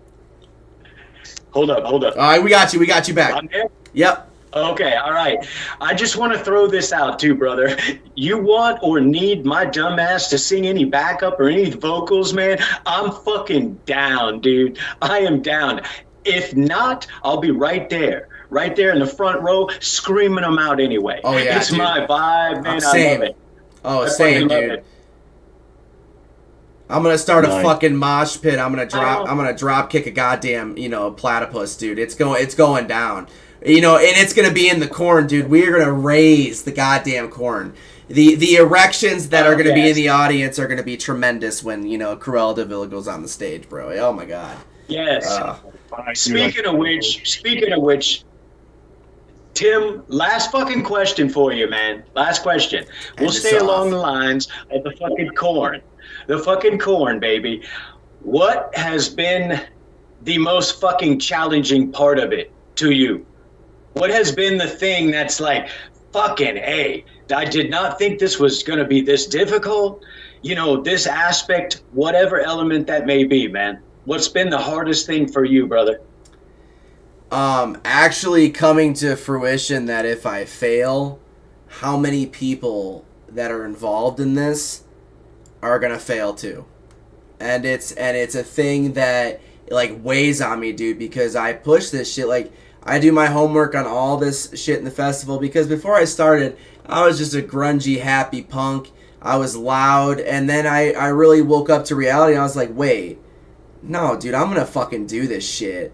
If I said it on camera, I'm gonna fucking do it. Let's do it. And then it really, really became something. But when I came to the reality that like I could fail, it's a bitch, dude, because then you suddenly realize, like, fuck, like, all right, I got to do this, and this, and deadlines, they need to be met. They're not, you can't just put them off. It's not something you can do. No, that's not a thing. You have to fucking do this. Backline, instruments, these bands flying overseas, we got bands from all around the world, dude. And if they're putting in all their time, they put in time at work, they're saving up their money, they already bought their plane tickets, they already bought their work visas, they put in the time. Fucking A, what if I told them, hey man, sorry everybody, I'm going to return your donations and it's fucking over. Sorry. I think you need to go with this, just like anything else. Failure is not an option. Exactly, dude. Oh, trust me on that. It's basically, it's what I go into with music. What can I wake up every morning and I go to sleep every night thinking about music. So just put this, just keep this in mind. It's like, what can I do today that's going to help this project, or what can I do today to help EWL? Just to write a song. It's insane the amount of shit, dude. Justin, I gotta send you some shit. You'll be flabbergasted on what I fucking put into this. It is even just the back line alone of instruments that we're gonna have for people. We're looking at we're 2 Helix, monitor systems. So every band's gonna have a goddamn ear monitoring system. They'll be able to hear their music. Everything has been meticulously planned, and it's for a reason. If you cut corners, you're going to get fucked. No matter what. You'll get fucked either with the state, you'll get fucked with the cops, whatever it is. You'll get fucked on the back end, If these people don't give me their fucking paperwork, their work visas, I'm sorry. You're going to have to get the boot. I need the proper paperwork, but failure is not an option. It's not at this point. I put too much fucking time. Yeah, I mean, just keep that in mind. Just again, what can I do on a daily basis? And then I have I have interviews with you, dude. And this shit reminds me that oh fucking A, these people care and they're into it, and this is gonna be something, and it's gonna be something that hasn't been done in years. It's not. I don't, like I said, I got my pops. He's looking at getting a sponsor from. Dr. Pepper, Snapple, and Keurig, those types of things, getting pop out there, whatever the fuck you got to do. But what I'm doing, and I told the festival, or not the festival, the fairgrounds owner this. I was like, man, I don't want a penny. I really don't. I want these local businesses that have been struggling their ass off to stay open and busting their ass day in and day out. I don't want Walmart. No, I want that fucking little corner gem shop that sells some random shit. Get your ass over here, man. You belong. You're important. Indie artists, everybody on this list, including you guys, you're important. You belong. And you deserve, like I said, you deserve that chance. And this is all about helping the little guy, the underdog. That's why if this happens years to come, it'll only ever be 1 to 2 mainstream bands, and the rest will be 40 fucking indie bands, and it'll be a Tim Ran fucking party fest each time, and it's gonna be legendary, because I'm coming at it from a military standpoint. You go through a lot of shit, you get put in situations where everything fails, and you have nothing but yourself and your judgment to go off of, and if I plan for every single thing to go wrong, and a solution to each problem, then I'm okay. I'm safe. But failure. No, that's not gonna happen. This is gonna happen. And when bands really wake up in the morning, even on the day of, they're gonna realize that holy fucking shit, this is real, and this is not a fucking joke. Oh my god, I'm in the USA. I'm talking to this jackass that I've been watching for the past few months, and he's been dancing to my shit. He's a psycho, and they're gonna look around and be like, holy fuck. Everything has been thought of. Everything. The goddamn binder it's thicker than your head. And it's a reason for that is because I want it to happen, and the way to do it is you got to do it the right way. Don't get fucked on the back end. And bands know, you're not going to make a pretty penny off of this. This isn't for money. This is a family coming together to really come together and realize that this community is here. And we are going to overpower the goddamn mainstream. Those fossils dancing on stage, we're going to take their spot because we belong. And we put in the fucking time. And I'm over it. I'm over indie bands and people and their fucking voice not being heard. I'm done. So if I got to be that spokesperson, that asshole to dance around in front of somebody, that guy to ask that question to that higher up CEO fuck that, has a stick halfway up his ass, I got no problem to tell him how it is. Because guess what, brother? You came out of vagina just like me. We came into this world sliding. So just to let you know, we're the same. We bleed the same. So get off your goddamn high horse. Put your dick away and let's talk some business. And we get there. And when I hop off this call, I got some big fucking. I can give them now. But the band's Cro-Mags. We're talking to Pete's Diary. They're really looking forward to it. And then we're talking to Mudhoney, Agent Orange, Teenage Bottle Rocket, We reached out again. Black Flag, they actually reached out back to us once they heard that suddenly the fairgrounds were in play and the capacity is 25,000 people. Suddenly they're interested. Whatever, fucking A. You know, I get it. It's a business thing, man. Whatever. And then when they realize that, you know, they're going to fucking ejaculate when they see each band before they even go on, and then they're going to realize that, holy shit, we actually have to put on a better show than these fucking animals before us. I mean, 40 bands? Am I insane? 2 stages filled with equipment to the goddamn brim like a military tank armed to the brim. You know, that's what it... I might be insane, but goddamn, I got a vision, and it's gonna happen. You know, Johnny's our new stage manager. Yeah. He'll be managing both stages with Dustin. Dustin's gonna be a stage manager as well, helping out Johnny, and those two are gonna rock that. We're looking at professional sound, you know, managers. Each band's gonna have a guitar tech. You know, in a sound tech. How cool is that, man? I'm gonna email you with a personal portfolio, and I'll be like, hey, man, Justin, this is your sound tech. Here's his phone number. Here's it, and then here's your personal guitar tech. Here's his phone number. Here's the stage manager's number. Here's this and that. You're gonna be like, holy fucking information. Goddamn. I'm gonna let you know where to shit. I'm gonna let you know where to drink. I'm gonna let you know where to, you know, do your thing. Everything will be planned out, man. And I am just so psyched to have you on, man. I appreciate this interview, and I appreciate both your guys' time tonight, man. It's been great. Fuck yeah. And one final thing, Justin, can you let us know where we can find all of your music, you know, where we can find your socials, and where we can, you know, find the Vampire of the Night, man? Where can we look for?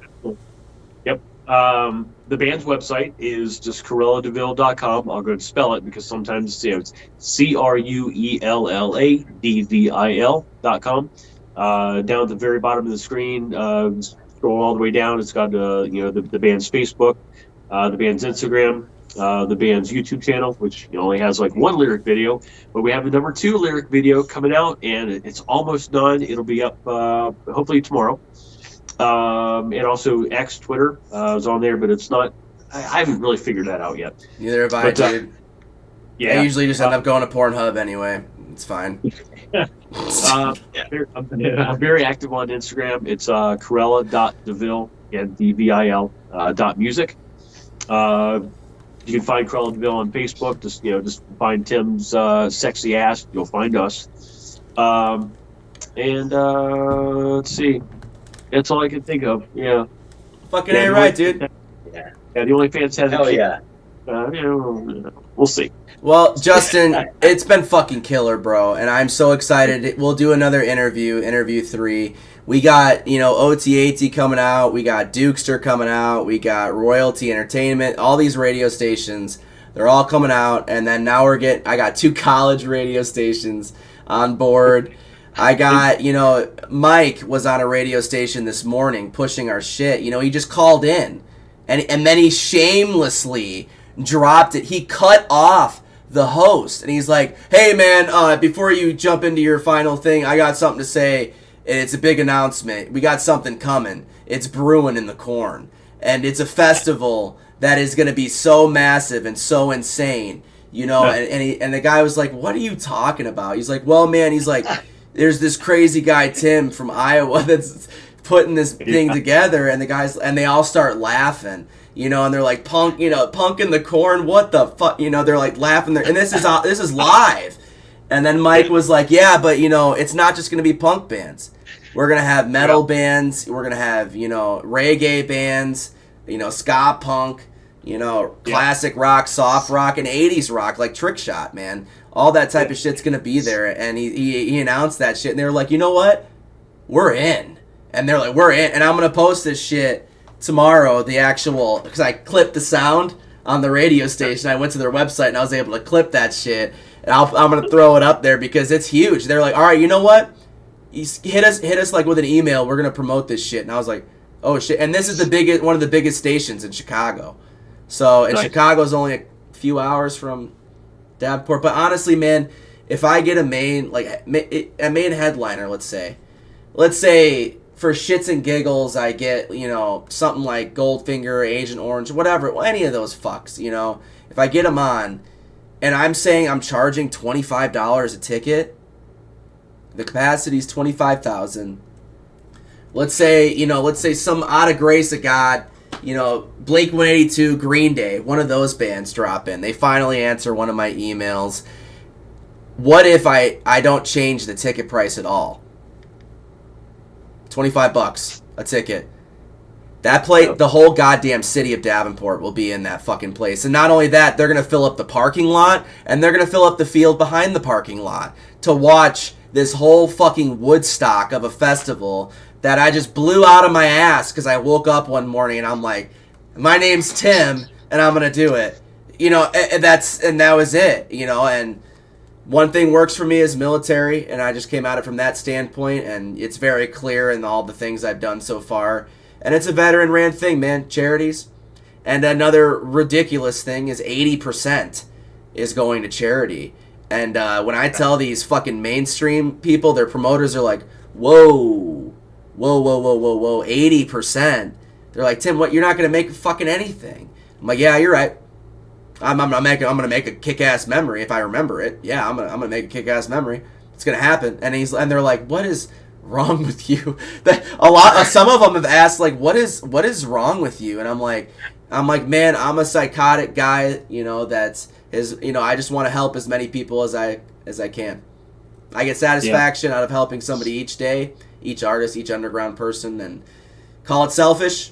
But that's what I'm going to do, and that's what I'm going to continue to do, because all three of us have been through so much shit in our past, the negativity, the bullshit, that, I guarantee you've been driven to ideas of suicide, ideas of depression, ideas of, literally circling the drain, man. And you touched addiction, but all those other mental illnesses are a true thing. And veterans, I've lost a lot of friends, and as far as the unit goes, lost too many, so when you jump into that mental health and mental, you're fucked, we're all fucked up when you get down to it, but like reaching out and things like that, and this is a huge thing, man. 80% could be upwards of $400,000 to $500,000 to a fucking charity. Is that a psycho thing to do? Oh, fuck yeah, it is. Of course I want to take that money and pocket it. Oh, my name's Tim. Now I'm rich. Fuck that, dude. I want to make this shit happen from years to come, dude. It's not about that shit. It's not about the fucking money. It's about you guys, man. Fucking EWL will play a set, of course. We'll be up there, dude. Fucking A. But it's about you guys, man. It ain't about us. It ain't about the money. It's about getting you guys that exposure and actually being recognized for your work. So it'll happen, man. Hell yeah. Thank you all so much, dude. It. Thank you all so much for your time, man. You all have a great night. We'll get you guys back on. Johnny, we'll get you on here shortly to do your shout, your announcement. And then we're finishing up the show with a live EWL tune. It's a new tune that I wrote about, OTAT and the radio show and things like that. And I'll sing it live if my bitchy vocal cords can get in check. We'll see what happens. I'm gonna smoke some chemicals and we'll go from there. All right, but have a great. All right, well, catch the rest of the show, man. We'll see you here in a little bit. All right, have a good one. Oh yeah, love you guys, man. All right, love you, man. Pleasure, man. Hell yeah, dude. Hell yes. Johnny has an announcement. We're going to jump into that, and then we're going to jump into the final tune, which will be a live performance by me on acoustic guitar. It's going to be an OTAT tune. Not an OTAT tune, but a tune kind of dedicated to their show. All of you guys, including Nevin, Fanscaped, Toxic Garden, Edgar James, all of you fucking animals. Fucking Tim TM, all those guys, man, all you animals on the OTAT show. It's a family, and I wrote a song about it. How I truly feel about it. And I wrote it in an hour, and I wrote it when I was listening to OTAT, because for some reason that show has a special talent of making every person and every artist feel like a true rock star. They are an amazing duo, that Dave and Lisa, and I truly appreciate everything they do for this community, because it's a diehard thing, and they're an amazing couple, and they're just amazing people, man. That's all I could say. I'm happy that I met them. I met them through my show, but I'm happy I just met them regardless, because they totally changed my life, and Every Thursday is dedicated to OTAT. So check that shit out. Let's go ahead and give Johnny a call for his announcement here. It's pretty important. And then we will jump into that final tune.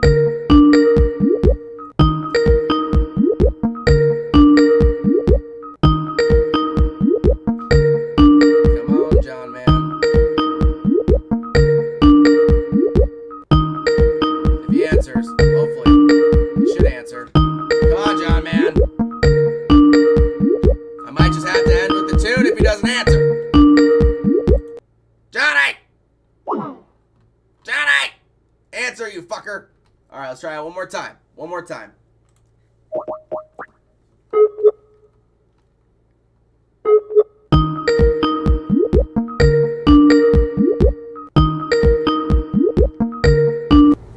There he is. There he is. Hey, John boy. What's going on, Tim? What's going on, baby? You got an announcement, right? You're not on the shitter, are you? I got an announcement, man. You guys already heard. Let me turn you on really quick, and then I'm gonna get myself out of here. All right, Johnny No Forks has the stage. Everyone, take a listen, man. That's right. All right. You guys already heard the Mama's Maiden Studio and our first video collaboration with them for Counting Time. So I'd like to tell you a little bit about the No Forks. We're a pop punk trio, little bit of 80s rock and fusion. Head on over, check out our EP if you got the time and you want to get a good listen. We think we produce something good. Hopefully you guys enjoy it. Head on over to the site. Follow us. We'll definitely give your ass a follow back. We're working hard on our LP. We've got 10 tracks. All of them are in stages. We've already recorded about 8 solid. This is a novella, if you will. It is our life poured out on paper, what Tim touched on, what everybody touches on every week. All the trials, tribulations, joyful glee and bliss, and all the heartache and tragedy. It's spilled out in this album. And we want to make something that we're proud of, and hopefully you guys love and appreciate as much as we do. So look for that to drop sometime next year. We're shooting for a date, but we don't like to put hard dates out there because just like we learned, shit sometimes happens. But anyway, we've got a ton of announcements as far as the Punk in the Corn Festival goes. Okay, guys, we have tons of fundraising initiatives out there going on. Tim touched on Harmless Doses Records. Go out there, hit their playlist. They're working with OTAT, the OTAT. I mean, doing dollar for dollar fucking matches on plays, man. Give it a stream. All you got to do is fucking listen. All right, get that music infused in those ear cracks, man. All right, we got Spock doing shit out there. Nevin, Haro, if I'm pronouncing that right. If I'm not, forgive me, and you can tell me to go fork myself. We've got the No Forks, EWL. There's all kinds of shit going on out there. Take a look at all the pages. Tim's putting it out there, the fundraiser page and the initiatives. The No Forks, for instance, we've got something going on right now. We've paired up with Random Shirts. Go out there and check them out. And Best Friends Animal Society. 100% of our merchandise profit is going to be donated to Best Friends Animal Society. So go out there, get some kick-ass gear, like your No Fork shirt right here. And I'm a horrible model for this shit. But anyway, go out there. If you guys, you don't even like clothes, we got other shit out there for you. Maybe you want a tote bag just to carry your sandals and condoms. Well, whatever the hell you want to do, we've got something for you out there. And if we don't, hit us up. Maybe we can get it. All right. With that, I want to turn it back over to fucking Tim, man. We are also making, and I am intoxified a little bit, so I had a brain fart there, but it's the EWL show, and that's how we fucking roll. But Punk in the Corn. We are also matching our donations, dollar for dollar, for the Best Friends Animal Society with a Punk in the Corn donation, because that's what the fucking No Forks do. Tim is giving back. All of you guys are giving back. This is like a world stage for us. You heard 500 fucking people. That's the most I've ever played for in my life. This is an opportunity to let the music shine. Let us shine. Let all of you shine. Go out there, support like you guys are doing, promo the hell out of it just like you guys are doing, and keep it up. Love you guys and peace. No Forks! Fuck yeah, Johnny. Fuck yeah, brother. Thanks for the announcement, brother. You have yourself a great night. Hell yeah. I got a little something to jam to, man. You do the same, Tim. Love you guys out there in the chat. You have any problems or anything, reach out. There's always somebody dealing with shit too. Love you guys. All right, brother. Have a great night, man. Talk soon. All right, peace, bro. All right. We are gonna end this wonderful, fantastic shit show with an EWL original. This is an unplugged tune. We're gonna see what happens. Let me know the sound quality, if it sounds too quiet, if it sounds too loud. We're just going to go for it. I kind of fucked with the settings a little bit, so hopefully it sounds all right. All right. We're just going to do it, man, I guess. I remember the first time I haven't even recorded. Here we go.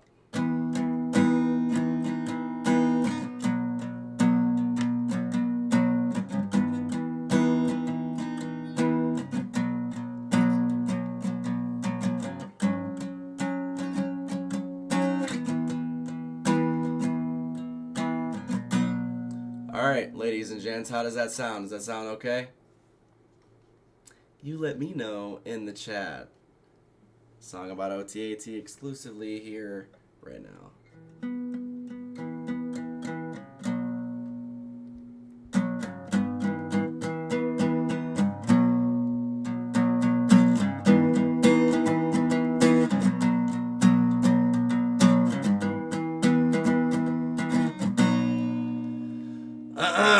Here we go. Yeah.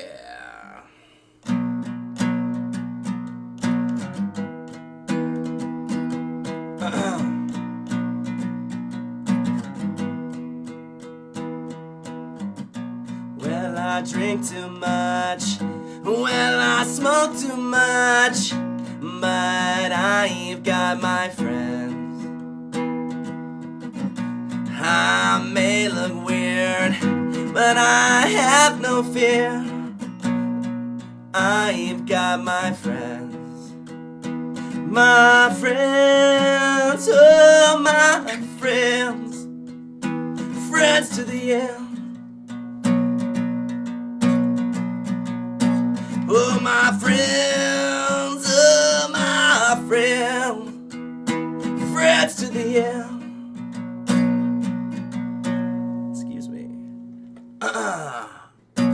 When Thursday comes, OTAT starts. I found my family.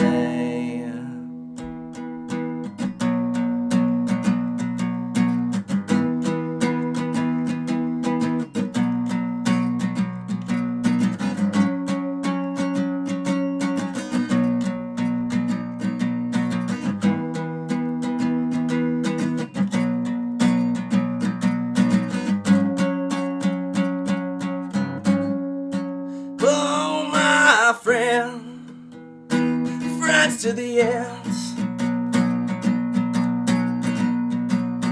Oh, oh, my friends, friends to the end.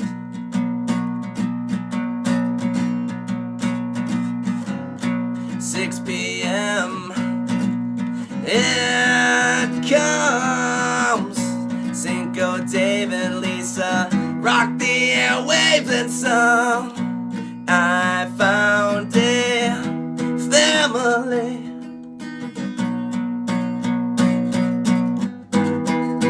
Oh my friends, oh my friends. Friends to the end. Oh my friends.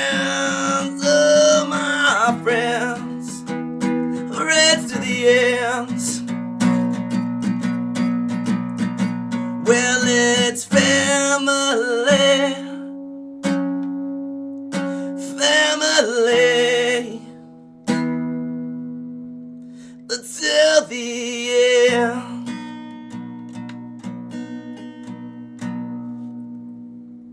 Hell yeah, man. Thank you all so much. My name is Tim. I am the host of the WL Review Show. That was an unreleased tune for OTAT, a tune about a radio show that matters so much to this community. It matters so much to me. Fucking amazing. An amazing people, an amazing family. Thank you all for coming together tonight and joining me for the WL Review Show.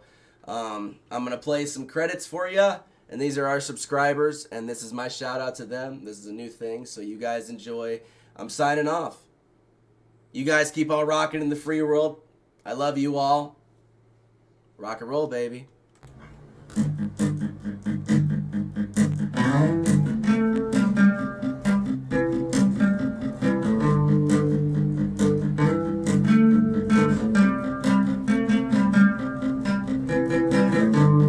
Woke up late and the world's on fire. Tired of the lies, I'm breaking the wire. Street lights flicker, shadows grow.